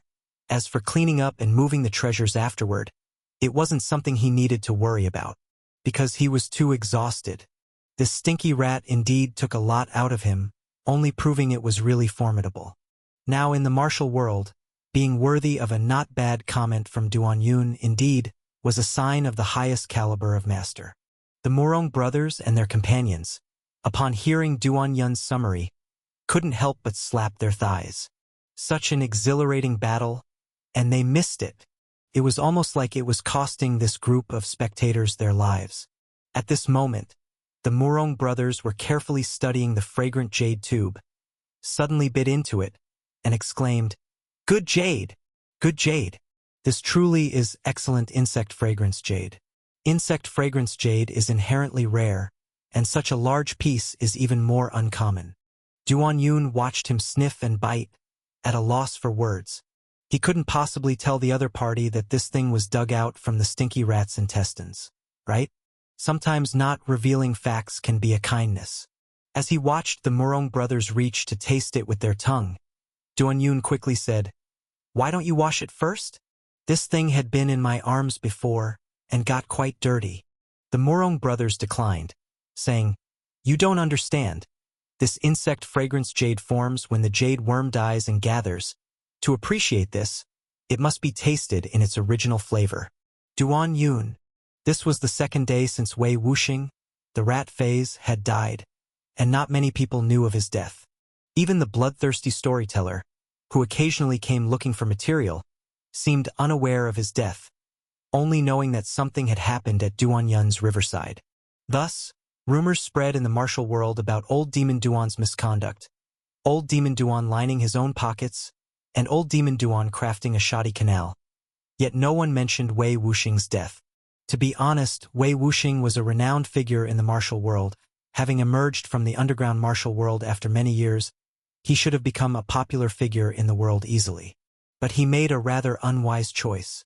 Perhaps having pursued enjoyment all his life, or perhaps believing he was invincible after emerging from the tomb, feeling impossible to lose, he dared to plan a challenge against Mingyu Palace. Thus, he sought out old demon Duan. In Wei Wuxing's plan, this was meant to be a training session for his challenge against Mingyu Palace. Yet he inadvertently trained himself to death. He died silently, leaving no sound behind. Such a death for a master is truly suffocating. Indeed, for a big figure in the martial arts world, even in death, who wouldn't want to die heroically? Just like the female knights of Huangshan's sword sect, particularly the sect leader's wife and her daughter. Their stories of urinating on the golden sword are passed down in numerous versions across the world. But Wei Wuxing did not receive such treatment. Since he had disappeared for so many years, and upon returning, died so silently, one could say he didn't even make the sound of a firework, just vanished. The accident at the canal was quickly remedied. Surprisingly, young hero Duan discovered a secret treasure, and over the past 2 days, gold and silver were continuously transported from the tomb to Yuzhu Manor. This made those who were jealous of Duan Yun's group red-eyed. Old demon Duan has struck it rich again. Who has old demon Duan plundered again? The last innocent victim was the Gu family. Who is it this time? With old demon Duan's demonic ways, this blinding pile of silver will be distributed to the poor, truly sinful. Yes, these people stayed around Wangchun City not because they liked the place, rather out of hatred. Many who fell from grace due to Duan Yun, unable to kill or disgrace him, choose to sleep on the streets, blaming everything on him. Besides being heroic villains for some factions, they inherently wish to witness old demon Duan's defeat, decline, even death firsthand. Nothing is more satisfying than watching the downfall of someone they despise. Unfortunately, for over 6 months, since old demon Duan occupied Wangchun City, instead of declining, he flourished. This made those heroic villains quite miserable. So miserable that some lost their resolve and even committed suicide by hanging. No choice, the more old demon Duan prospered, the more it was like watching his wife get played by someone else. Both his wife and the other party getting happier, more excited, it's unbearable. However, while transporting the treasures from the tomb, an oddity occurred. The alien king's corpse wasn't burned on site but meant to be taken out for research, as Duan Yun and Mo sect elder Li Dakin deemed the alien body unique, worth studying, and possibly usable for medicinal purposes, perhaps creating an alien medicine woman. Yet after the corpse was moved to the Hero Medical Workshop's mortuary, Duan Yun and Li Dakin barely opened its belly for research when, during their meal break, the corpse disappeared. Their first reaction was a corpse theft. After all, the martial arts world is not short of characters. Even worlds specializing in theft and the trade of corpses can establish their own schools and make a lot of money. But immediately Duan Yun felt something amiss. What kind of figure could steal a corpse under his nose on his territory? This person waited specifically for him to bring it back to steal? Duan Yun couldn't help but feel something absurd, saying, "I have a feeling that corpse ran off by itself." With the research subject gone, Li Dakin was jumping in anxiety, quickly dispatching people to find it. Soon, Leng Yiming and Leng Yishue came to help, only to lose its track after a pursuit along a canyon. Hence, the disappearance of the corpse became an unsolved mystery. What a pity! What a pity! Li Dakin held onto a strip of belly meat cut from the alien's corpse, rubbing it against his face, while lamenting aloud. Though Duan Yun felt it was a pity, he also thought Li Dakin seemed deranged, making it appear as if he had fallen in love with the corpse. So he left. Overall, the matter stirred up by Wei Wuxing had also reached a satisfactory closure. Duan Yun gained a lot, besides the invaluable map of the underground martial world. Another notable acquisition was the black gold ancient sword. This ancient sword is indeed mystical, as if a soul resides within. A soul that loves to sing. He tried infusing true qi into the sword, and upon drawing it, waves of song would appear. The songs were sometimes uplifting, sometimes melancholic, sometimes domineering, all influencing a person's mind. The songs inflicted much suffering upon the Jade Pearl heroes. For instance, one early morning the Murong brothers were sleeping and suddenly got woken by a burst of song. Or while defecating, the Murong brothers were startled, clamping their poop due to the unanticipated song. In short, during this period, Duanyun kept exploring the uses of the black gold ancient sword. Of course, the Jade Pearl heroes are known for rewarding and punishing distinctly, and this time Big White led the group named the Woof Woof Squad to major achievements. Thus, Little Een and Lei Ying from the Woof Woof Squad had their status elevated significantly.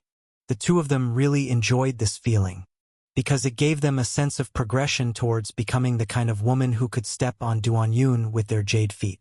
Of course, Duanyun was most grateful not to them, but to Lang Yiming and Lang Yixue. If it weren't for these two sisters, he really wouldn't have found this stinky rat. If he hadn't found the stinky rat, he would have worries, and with worries he couldn't sleep well. If he didn't sleep well, it might affect his extraordinary wisdom, and affecting his extraordinary wisdom would impede the birth of a generation of heroes. In some sense, Lang Yiming and Lang Yixue are the mothers of this future hero.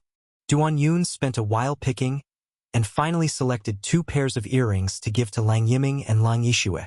One pair of these earrings was crystalline and translucent like lychees, the other flawless white jade like flowing water droplets. Lang Yiming snatched the earrings and said, "Let it be said first, this is your thank you gift, not a token of love. Even if it were a token of love, my mother might not agree." Such a letdown?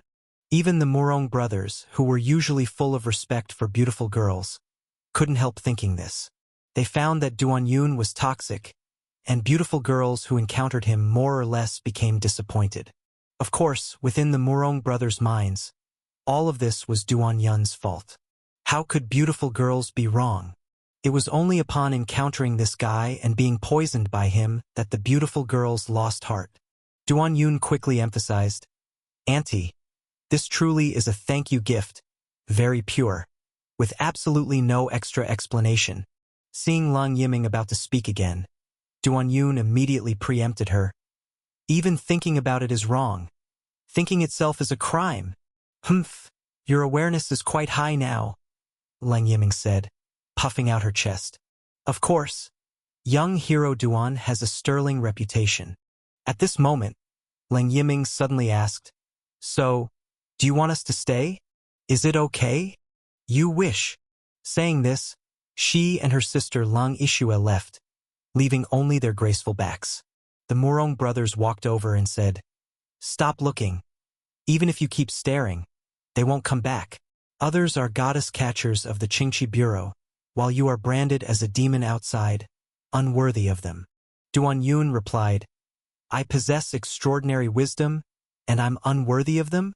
The Murong brothers felt a jolt in their hearts, joking, "This guy's such a letdown too, failing to understand gentleness and affection for beautiful girls, and yet so many people like him. Is there justice in this world?" Saying this, they stomped away in anger. On the road, Lang Yixue, holding the earrings, asked, "Why didn't you agree to him just now?" Lang Yiming, who had already put on the earrings, spun around and said, "He has me in his heart. He will be mine sooner or later." Lang Yixue quipped, "Can't you stop being such a letdown?" Lang Yiming remained delighted. "This isn't a letdown. This is an ideal, a realizable ideal. If the deaths of Rat Phase and Chicken Phase hadn't been so quietly snuffed out, it would certainly have been a major event in the martial world. But because of Duanyun's involvement, it all became a minor affair. As the Murong brothers put it, in the heroic land, there's no such thing as a big issue. Even if there were a big issue, they had the confidence to resolve it. This is the confidence of the Jade Pearl heroes. On the graveyard, a skinny Taoist carried a big sword, overlooking the mountain villa below. On his shoulders and head perched 5 cats, each of a different color. Once the sect leader of the Kongtong sect, Li Jianqing now had a new name, Li Jianma. Li Jianqing was most famous not for being the leader of the deeply rooted Kongtong sect, but for, after his grand wedding, having half of his power taken by his Taoist couple and being heartlessly abandoned, yet still thinking it was his fault. His wife was never wrong. Losing half of his power upon marriage, and wife can never be wrong, had become Li Jianqing's trademark, profoundly impacting the entire martial world. Some said it was the ultimate turtle-like behavior. Some said such a man was truly a disgrace to the Kongtong sect. Others vowed never to become such a wimp. Yet, absurdly, Li Jianqing's experience didn't awaken the men of the martial world. Instead, following him, this practice of losing half one's power as dowry became even more prevalent. To this day, especially in the Jiangzhou area, this practice has grown and been even formalized. In Jiangzhou, particularly in the West, without 30 years of deep power, you simply couldn't get a wife. Jiangzhou women declared that a man's power is part of the dowry. Meek women can only take half their husband's power. True Jiangzhou women demand at least 70%. In other words, if you do not pass down half of your cultivation as dowry, don't even think about marrying a woman of equal standing. To other regions, this practice seems utterly ridiculous, but to the people of Jiangzhou, it's all quite normal. No choice, man cannot live without marriage. Li Jianqing was quite comforted by this, because this was the righteous path he believed in. His wife could never be wrong. At this moment, he touched one of the tabby cats on his shoulder. These 7 cats were his wife's betrothal gift. She loved cats so much that she didn't think 7 were enough. Yet, when he wanted to raise more to win her affection, she ran off with someone else. Some say his wife coveted his power and left after inheriting it. He dismissed such talk as nonsense, an insult to his wife, so he killed those who spoke so, including the father who scolded his wife and several apprentices who insinuated negative things about her. Some say he had gone mad, turning from a coward to a demon. But he hadn't gone mad at all. He was just a man who respected his wife. What's wrong with a man respecting his spouse? Afterwards, he resigned from his position as sect leader, left the Kongtong sect, taking away only the 7 cats his wife left behind. This sect, which had raised him and passed down his skills, was biased against his wife and thus unworthy of having him as their sect leader. He took excellent care of these 7 cats. In others' eyes, honoring one's ancestors was not even comparable to this. Li Jianqing believed that, as his wife was a cat-loving woman, if he took good care of these 7 cats, she might change her mind and return to see him. And during this period of raising cats, his heart was filled with respect and filial piety for his wife and her cats. Perhaps it was this reverence that moved either heaven or some deity, as his swordsmanship suddenly made rapid leaps. He would kill any man who disrespected women, any man who did not properly honor his wife, and the more he killed, the stronger his swordsmanship grew, eventually becoming a famed sword demon. Now, he not only had 7 cats but also a green turtle shell strapped to his back. This was a gift from his fellow friend, Zhao Lin, the sect leader of Luolin Blade. Zhao Lin, like him, greatly respected and honored his wife, often being called a coward, but he took pride in this, carrying a turtle shell daily to declare his ambitions. This is why Li Jianqing and he became instant friends. The more Li Jianqing wandered the martial world, the more he realized there were indeed many kindred spirits, though they were not doing well enough nor ruthlessly enough. In his view, not being perceived as a coward was in itself a cardinal sin. If someone dared to be disrespectful to his wife, it was a capital offense. However, he was kind-hearted, and sometimes only transformed them into cowards instead of killing them. In Li Jianqing's vision, the future martial world would be full of men who, like him, respected women, creating a truly grand martial world. Some people could be forgiven, but some in his eyes could not be forgiven.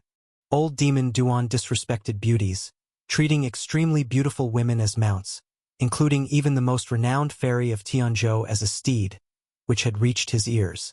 This almost made him die of anger. The thought that such a demon was still living in the world meant Li Jianqing couldn't eat or sleep well.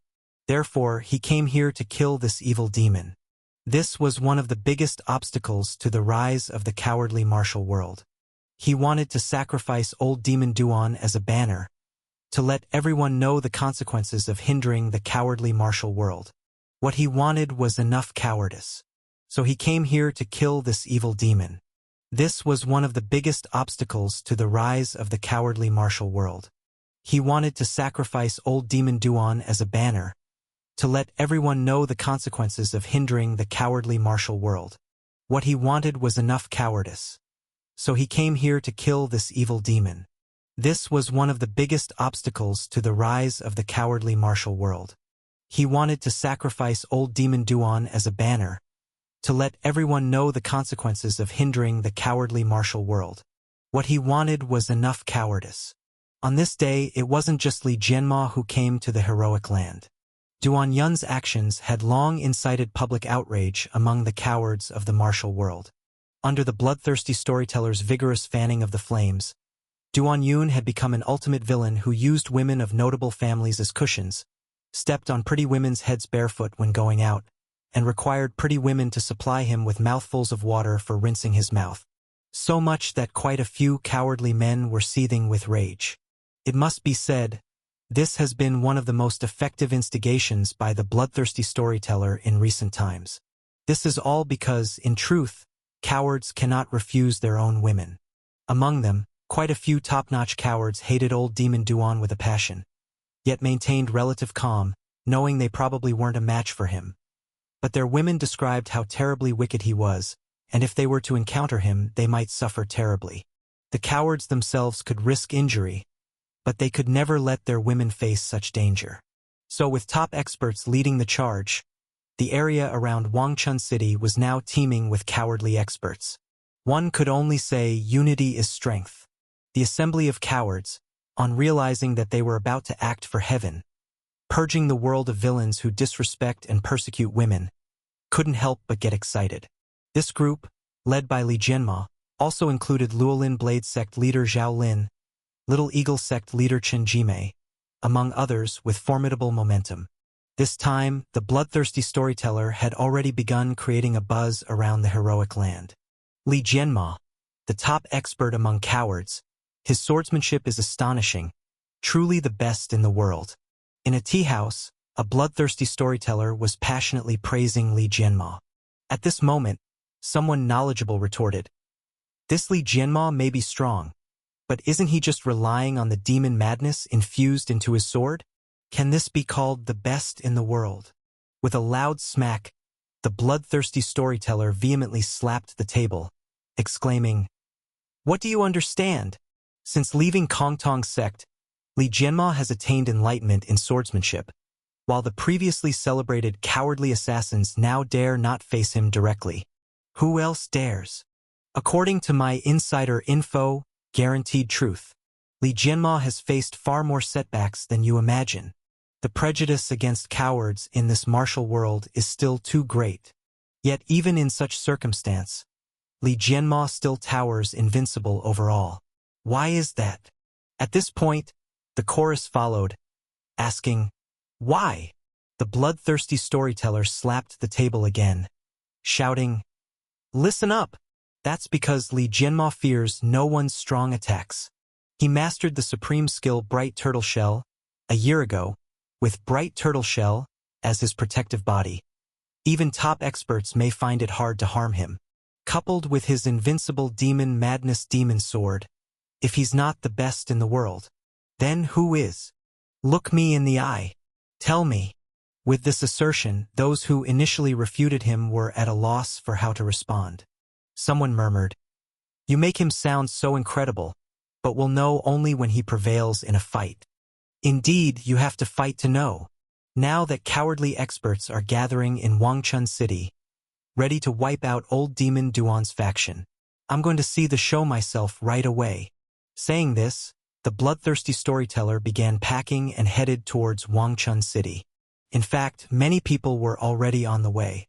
The assembly of cowardly experts to crusade against the demons led by old demon Duan was undeniably a significant event in the martial world. Even though Wangchun City had long been portrayed as a hellish demon cave that disrespected women, it still attracted many spectators. What kind of Jianghu people wouldn't watch the excitement? Rat Fei's Wei Wuxing caused chaos with the water supply, but the damage to the canal was soon mended. In this period, Ziyu was very busy because she still wanted the river to truly flow when spring blossoms. Since spring was arriving, some fields would soon need to plant seedlings. Even though the land around Wangchun City is fertile, water shortages often occur. It's common for farmers to fight over scarce water for their fields. And previously there have even been figures like the water tyrant. Once this river starts flowing, the cost of water will definitely drop, ensuring everyone has enough water, with every field well hydrated. Regarding other matters, Duan Yun and his group weren't too concerned. Someone had mentioned recently that quite a number of outsiders from the martial arts world had arrived in Wangchun City, but Morong brothers commented that as long as they abide by the rules, it's fine. Indeed, now the Jade Pearl heroes don't consider any kind of nuisance a threat. However, not seeing it as a threat doesn't mean others won't impose themselves on them. That day, the Jade Pearl heroes were at that large lake, completing the final touches. Once this finishing work is done, they can truly open the floodgates.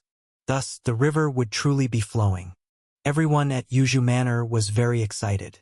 Even the second sister and third sister, who had been spying from afar, couldn't help but join in the cheer. The second sister reacted first, saying, "The enemy's river is about to flow. Why are we happy?" "Indeed, why are we happy?" The third sister responded. The second sister pouted, lying on the slope watching, saying, "I feel eldest sister is genuinely happy. She's working so earnestly with the shovel." The third sister worriedly said, "Second sister, do you say eldest sister has really been refined by old demon Duan? Turned into an obedient bitch?" The second sister was thoughtful, appearing puzzled, saying, "It seems like it, yet not completely." The Jade Pearl heroes were working enthusiastically, hearts racing, but annoyingly. They must follow Duan Yun's regulation of working only 3 hours a day, with a mandatory hour-and-a-half midday break. Littleine rested, secretly complaining. This order to rest for any small reason, really wretched, wretchedly remarkable, truly worthy of being a top demon in the martial world. Yes, she just got into the swing of things and then was told to rest. How is this any different from being forced to stop halfway through taking a dump? There are quite a few disgruntled warriors who strongly demanded to keep working even without pay. They've been working here for almost a year. The pay is good, but the place isn't good for gambling, smoking, or womanizing, and these warriors are truly rich now. Unfortunately, they were vehemently stopped. The group was forced to rest, feeling very aggrieved, when suddenly, they heard the sound of drums pounding in the air. A martial artist from Jiangzhou couldn't help but remark, "With such a loud commotion, I wonder how much the bride price cost." He was roaming about and had come to Yun State because bride prices were too high, making it hard to marry back home, so he was quite sensitive to this topic. Old demon Duan's crimes are heinous. It's inhuman to bully women. Beautiful people should be revered. Yet the old demon disgraced them. Heaven will condemn him. The top 10 cowardly experts are gathered. The time to act for heaven is now. Upon hearing this, some people finally realized these guys were targeting Duan Yun. Even old demon Duan himself gradually came to understand the situation. A group of at least 100 people with the coward shell on their backs appeared as a testament to their determination. Some in the front held banners reading "Coward Heroes, Acting for Heaven," while reciting Duan Yun's crimes, and at the back, the top 10 experts led by Li Jianma walked with extraordinary presence. Previously, all the Jianghu people who came to watch the show gathered in this direction. Finally, they're going to fight. Old demon Duan. The cowardly heroes are here. Come out and face your death. A resonant voice rang out, mixed with a piercing tone like a duck's quack, irritatingly piercing the eardrums. It wasn't until this moment that Duan Yun and his group crawled out of the riverbed. Seeing this crowd carrying turtle shells, even Duan Yun was startled. He always thought the martial world was the most normal, with abstract elements everywhere, but seeing this cowardly group brought a fresh kind of abstraction. Cowardly top experts, cowardly heroes. How odd those words sounded when put together. The turtle shell-backed cowards parted a path, and Li Jianma walked over with 7 cats in tow. "I am Li Jianma. Recently, there's been talk that my sword is the best in the world. I don't live up to the world's greatest, but as the leader of the cowards, my sword certainly isn't ineffective. The time to slay demons and devils is nigh. As soon as he finished speaking, the cowardly fighters behind him chanted, "Slay the demons and devils is nigh," making Duan Yun express his disgust, face like constipation. Words like that spoken by cowards sound odd, doesn't it? At that moment, Li Jianmo reached behind his turtle shell and drew out a 7-foot-long sword. A normal sword is 3 feet long, hence the term 3 feet green peak as another name for a sword.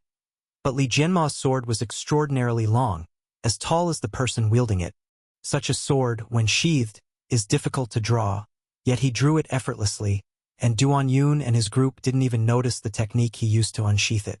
This alone proved he was extraordinary. At this time, Feng Linger stepped forward and said, "You want to challenge Duan Yun? Do you have that qualification?" Faced with this beautiful woman, Li Jianmo's initially murderous aura instantly dissipated, respectfully saying, "May I ask, young lady, how can one challenge this evil demon?" "Young lady, don't worry. We cowards know you are also a victim, forced to become old demon Duan's fury star. Your days must be hard, but we will save you." Hearing this, Feng Linger also looked disgusted. The Jade Pearl heroes discussed and decided to send the Murong brothers to intervene. The Murong brothers' spirit was reinvigorated. In the end, it still has to be me, the young hero famous as Duan Yun's equal, to take action. Little did anyone know, this time the Jade Pearl heroes, including Lei Ying and other attendants, didn't rush to act because they unanimously thought Murong brothers were truly the most cowardly among them. Cowards should let the most cowardly tidy things up, which they call a cowardly fight. The Murong brothers went out with their saber. He gazed at the cowardly crowd, especially Li Jianmo at the forefront, and couldn't help but sigh. "Senior Li, I actually understand you quite well." Li Jianmo raised an eyebrow and said, "Oh, respecting women is a virtuous quality for men. I have always acted accordingly," said Murong brothers seriously. He was speaking the truth. Otherwise, he wouldn't be considered the most cowardly in the Yuzhu manner. Li Jianmo said, "Brother, you are indeed unstained, a hero among the cowards." The Murong brothers, joyful, replied, "I wouldn't dare call myself a hero. I simply enjoy respecting women." For a moment, Duan Yun and his group were all shocked. The Murong brothers unexpectedly felt an instant affinity with the leader of the cowards. The spectators were also stunned, fearing the fight wouldn't proceed. At this point, the Murong brothers asked, "I've heard for a long time that you're devoted to your wife, giving your all. Seeing you today, you truly are remarkable." Li Jianmo responded, "Not at all. I have failed my wife, which is why Qingqing left me." Murong brothers lamented. "To have made a senior like you act thusly, your wife's charms must be extraordinary. It's a pity I never got the chance to meet her." Then Li Jianmo said, "Brother Murong, you needn't regret it. Actually, all these years, I've kept my wife's portrait with me at all times, reverently day and night." "Really?" Murong brothers' eyes brightened. "Truly." At this moment, Li Jianmo carefully retrieved and unfolded a painting before Murong brothers. Upon seeing the image, Murong brothers froze, saying, "Senior gave up half your cultivation and relinquished the position as Kong Tong's sect leader, then descended into madness. All for the person in that painting?" Li Jianmo earlier replied seriously, "Of course, my wife is like the sun and moon in my heart." The Murong brothers glanced at the woman in the painting again, remarked, "What kind of eye for beauty do you have? Or what weird fascination?" "Huh? What do you mean, huh? I assumed I was witnessing peerless beauty, yet it's all for a fat lady. Being a coward is not terrible. It's terrible when you're a coward for such an ugly fat lady." "Ha!" Murong brothers spat out a mouthful of saliva, looking disgusted. In Murong brothers' mind, any mistake could be forgiven in the name of beautiful virgins. Beauties are number one, but that pertains to actual beauties. While the woman in the painting had a round face and a pointed chin, to Murong brothers she resembled a sow's head. Not only did he refuse to be cowardly over her, he found her disgusting to look at. He had been eagerly anticipating the woman's appearance, but given this result, Murong brothers became furious. Discovering Murong brothers' reaction, Li Jianma's temple veins popped. "Who are you insulting? Look at me. Kneel before my wife's portrait and admit your mistakes quickly." "Mistakes your mother. Your taste in beauty insults the reputation of the cowards. You are the disgrace among them. Today, I am acting for heaven." With a hum, Murong brothers' blood shadow mad blade was unsheathed. In an instant, the two went from a momentary brotherly connection to bitter enemies, to the point where the crowd couldn't help but scream.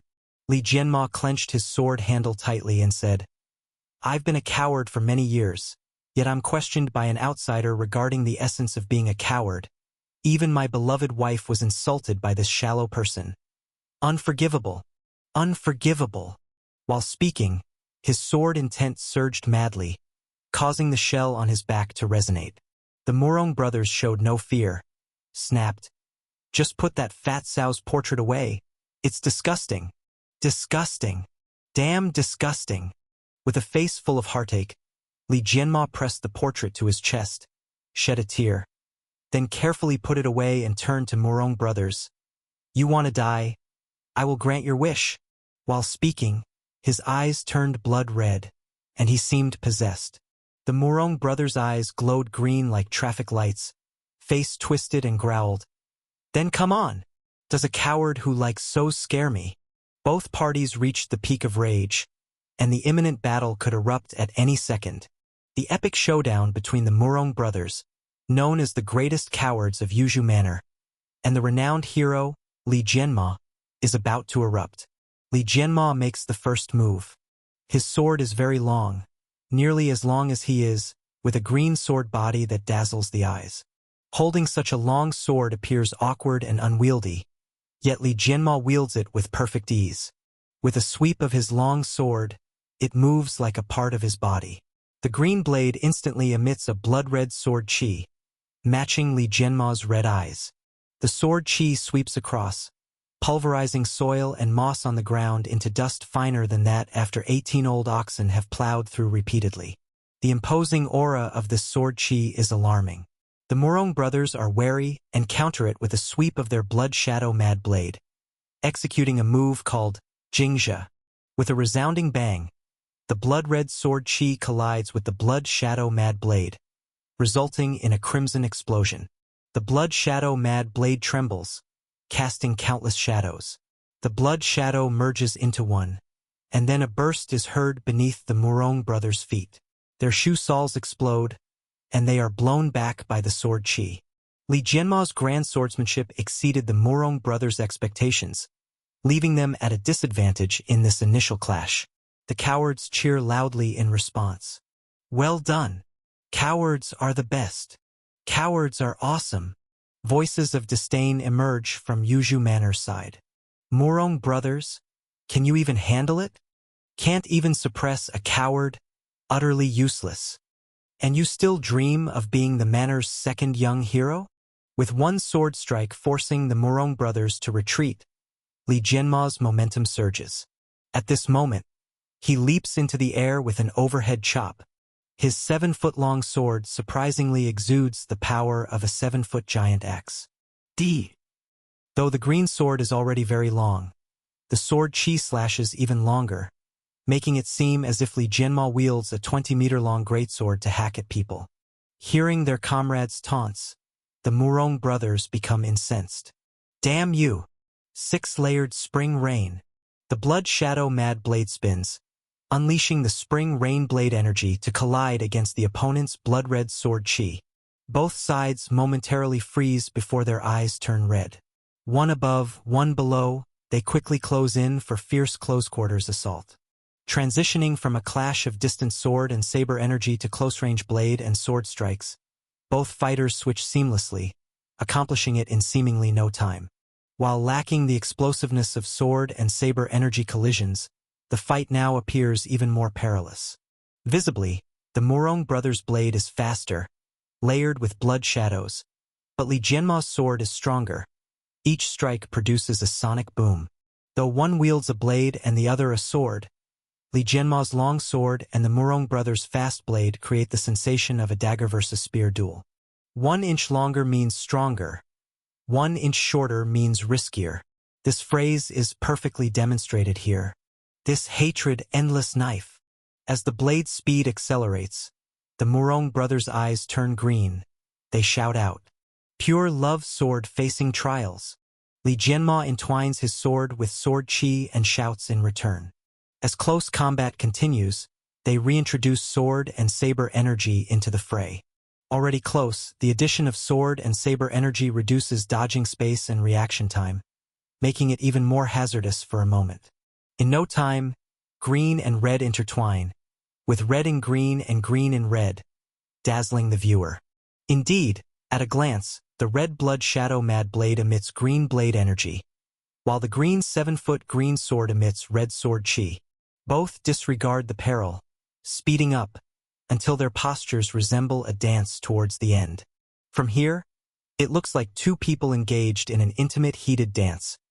Especially with the Murong brothers' intense hip movements, many onlooking men are captivated, exclaiming, "So saucy."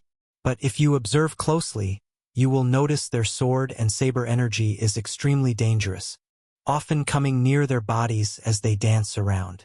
At this moment, laying comments, "Can they even kill anyone dancing like that?" With 2 slaps, both their feet kick simultaneously, colliding together. As their shoes explode, both their toenails extend outward a bit. With bloodshot eyes, Li Jianma shouts, "Kneel! Kneel before my wife's portrait and beg for mercy." The Murong brothers, with floating green hair, respond, "Fatty, I'll kill you," and then slay this hideous fat sow to purify cowardly men's integrity. Ah! Ah! Blade come! Amidst swirling sword light around his left hand, the Murong brothers extend their right hand. Ning Qing hastily draws the knife from his waist and tosses it. As the blade light whirls in the air, it's clear this is a curved sword. The curved blade resembles a crescent moon. As the curved sword flies in, Li Jianma's eyes widen. Sword chi surges upward, attempting to prevent the Murong brothers from grabbing the blade. But how could the Murong brothers fail to grasp a blade? While their blood shadow mad blade blocks the opponent's green sword, their other hand emits true chi, rolling upward. It's as if an invisible hand in the air pulls down the curved sword. Double fly. Activate. As soon as the curved sword is in hand, the Murong brothers launch a fierce assault. The crescent moon-like curved sword emits a full moon-like blade light. The Murong brothers, a knight listening to spring rain technique, was learned from the predecessor who mastered the crescent moon saber. For a long time, he has been pondering how to enhance this sword technique. Besides making oneself more pure-hearted and pure in love, the weapon also plays a part. He had tested it repeatedly. Although the blood shadow mad blade was a good blade, and the gentle one he gave to Duan Yun was also a rare gem, neither was suitable for a knight listening to spring rain. The one most suited for a knight listening to spring rain has always been a curved sword. Crescent Moon Saber. This curved sword was specifically crafted by the most skilled founder in Wangchun City's Great Forge, commissioned by the Murong brothers. The blade was made of cold ice Xian iron, which Duan Yun obtained when he emptied the Gu family's treasure. Thus, the Murong brothers went and obtained it to use. It could only be said that once the Crescent Moon Saber was in hand, the Murong brothers' sword technique became even more fierce, more thrilling than a double act in a brothel. Originally, Li Jianma was evenly matched with him, but now, facing the Murong brothers' dual flying blades, he was forced to retreat repeatedly, turning offense into defense. Murong brothers, who clearly had a shrewish nature that wouldn't let go of an advantage, not only didn't pause when they gained the upper hand, but hacked even more vigorously. Deep grooves appeared on the ground. Under everyone's stare, the Murong brothers wielded their twin blades, their hips shaking into a blur, even emitting a humming sound. They hacked at Li Jianma from the lakeside to the front of Yuzhu Manor, and then back to the lakeside without blinking an eye. The usually bold cowards dared not make a sound, fearing that one wrong move and Li Jianma would be toppled. Fast. Too fast. At this point, the Murong brothers' dual blades were virtually unleashed at will. With both blades flying, they frantically brandished scissor-like moves, the blades crazily crashing against Li Jianma's great sword, the sound intense and piercing, producing a brilliant spark. Even though Li Jianma guarded as if sealed tight, he was still pushed back all the way by the dual blades, his sawls even worn through. In truth, this move by the Murong brothers is a relatively common technique among dual blades, called Iron Horse Residual Red. But due to their extraordinary speed, this ordinary technique became anything but ordinary in their hands. With a clang, the dual blades slashed and lifted, causing Li Jianma's sword to tilt upwards, and he stumbled. The Murong brothers seized the opportunity, their twin blades snaking in to continue their wild slash. Overlord Frenzied Slash. This move is a continuation of the previous Iron Horse Residual Red, even more extreme. Iron Horse Residual Red takes the speed of blade twirling to the extreme, but it also has techniques, which is during the frenzy, to block the path of Li Jianma's sword, avoiding letting him seize the chance to counterattack. And at this moment, Overlord Frenzied Slash is a technique the Murong brothers temporarily comprehended with their unparalleled sword Dao wisdom. In the eyes of the onlookers, it seemed like a crazy random slash. But this chaotic hacking made Li Jianma suffer immensely, because this random slash wasn't only fast, it was exceptionally fierce. The crisscrossing sword light transformed into green lines, making one's eyes whirl and dizzy, and each slash felt like a heavy blow, the power astonishing. Even if Li Jianma adjusted his posture in time and defended with his long sword, he was hacked until his arms were numb, and his legs involuntarily sank into the soil. He felt like his whole body had become a nail, and the frantically slashing Murong brothers were a hammer frantically swinging, trying to slam him into the ground. This sword technique was chaotic and unstructured. Occasionally he could see some openings, but there was no chance to counterattack because it was too fast and too fierce. The chaos of the sword technique became an advantage, giving a sense of appearing and disappearing mysteriously, unguardable, making him suffer terribly. With a snap, the ground's soil cracked, spreading like a spider web. At this moment, Li Jianma's legs were completely embedded in the mud and rock.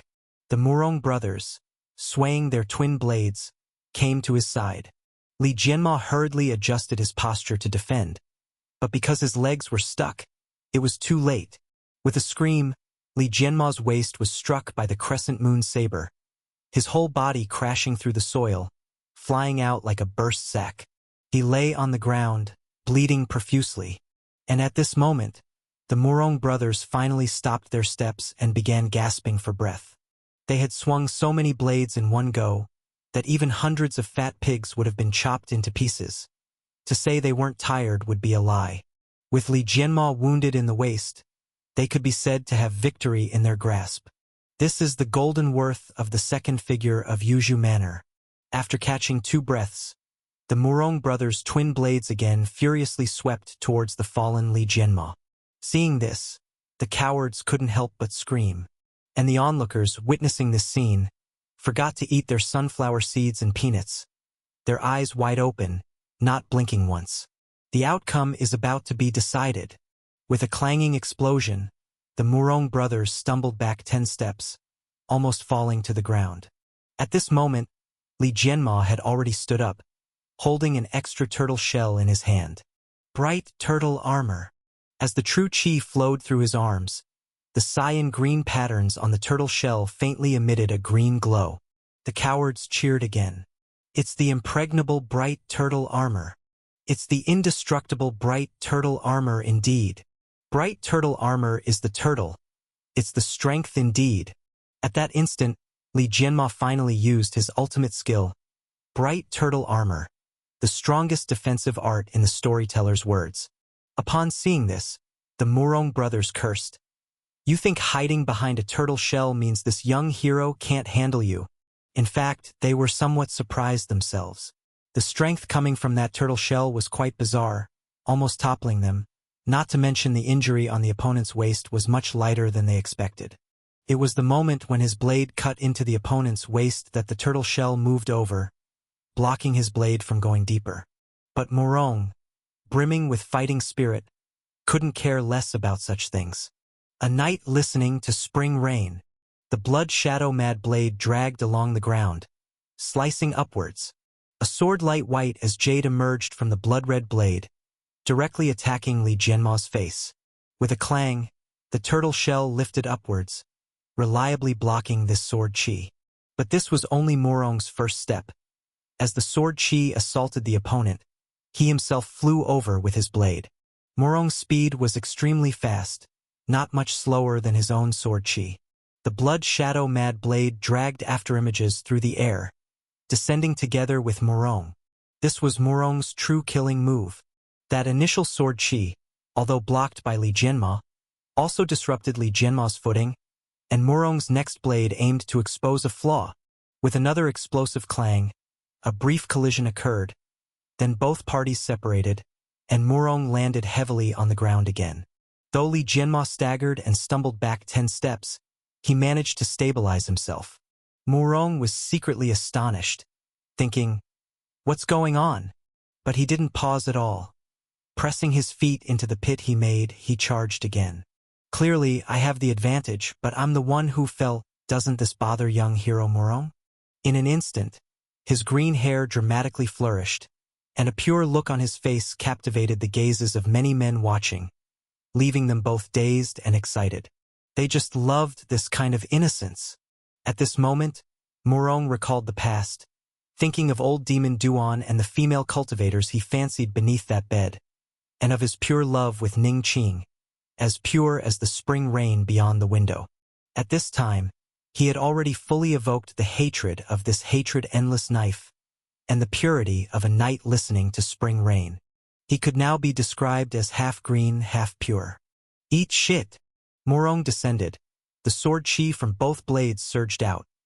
The blood shadow mad blade in his left hand slashed with green hatred sword chi, while the crescent moon saber in his right hand was as pure as moonlight. The two types of sword chi intertwined, not dissonant at all. Rather, they complemented each other. The turtle shell in Li Jianma's hand emitted a shimmering green light, constantly striking upwards and skew blocking. He looked like a big turtle ducking inside its shell, yet his long sword was not idle. His sword in hand continually struck through the shell like a turtle's head suddenly lunging out, deceitful and precise. His hand seemed boneless, like a snake's body swaying, ready to strike wherever it intended. This was again the reason he could easily draw out this 7-foot-long sword previously. At this moment, Morong's offensive surged like a tide, while Li Jianmo remained formidable with offense within defense. With another clang, Morong's surging offensive paused. His body staggered, yet the blood shadow mad blade sunk down in a hair-raising manner, blocking the opponent's treacherous sword. Sweat broke out on Morong's forehead, for the turtle shell was more troublesome than he had imagined, able to unexpectedly disrupt his rhythm. Seeing this, Duan Yun couldn't help but think of a term, parry. The turtle shell-wielding Li Jianma could unleash a parry-like move, not only forcibly disrupting Morong's offensive but also seizing the opportunity to counterattack. Murmuring with gritted teeth, Morong's sword swept out again. Furious sword chi launched at Li Jianma as though they cost nothing, and, gripping the turtle shell, Li Jianma fended them off. A clanging sound of metalwork resounded, and 4 strands of sword chi bounced off the turtle shell, crashing into the coward and the spectators. The next moment, a chorus of intense cries erupted. "Madam, I'll love you for 10,000 years. Madam, I want you to sell it. You don't sell, I suffer. But my love for you never changes." A coward struck by the green blade chi screamed, rolling on the ground. In the next instant, he crushed his own bird with a snap, his suicidal expression gradually returning to normal. One cannot be both green and pure in love. Only a crushed bird could relieve the pain,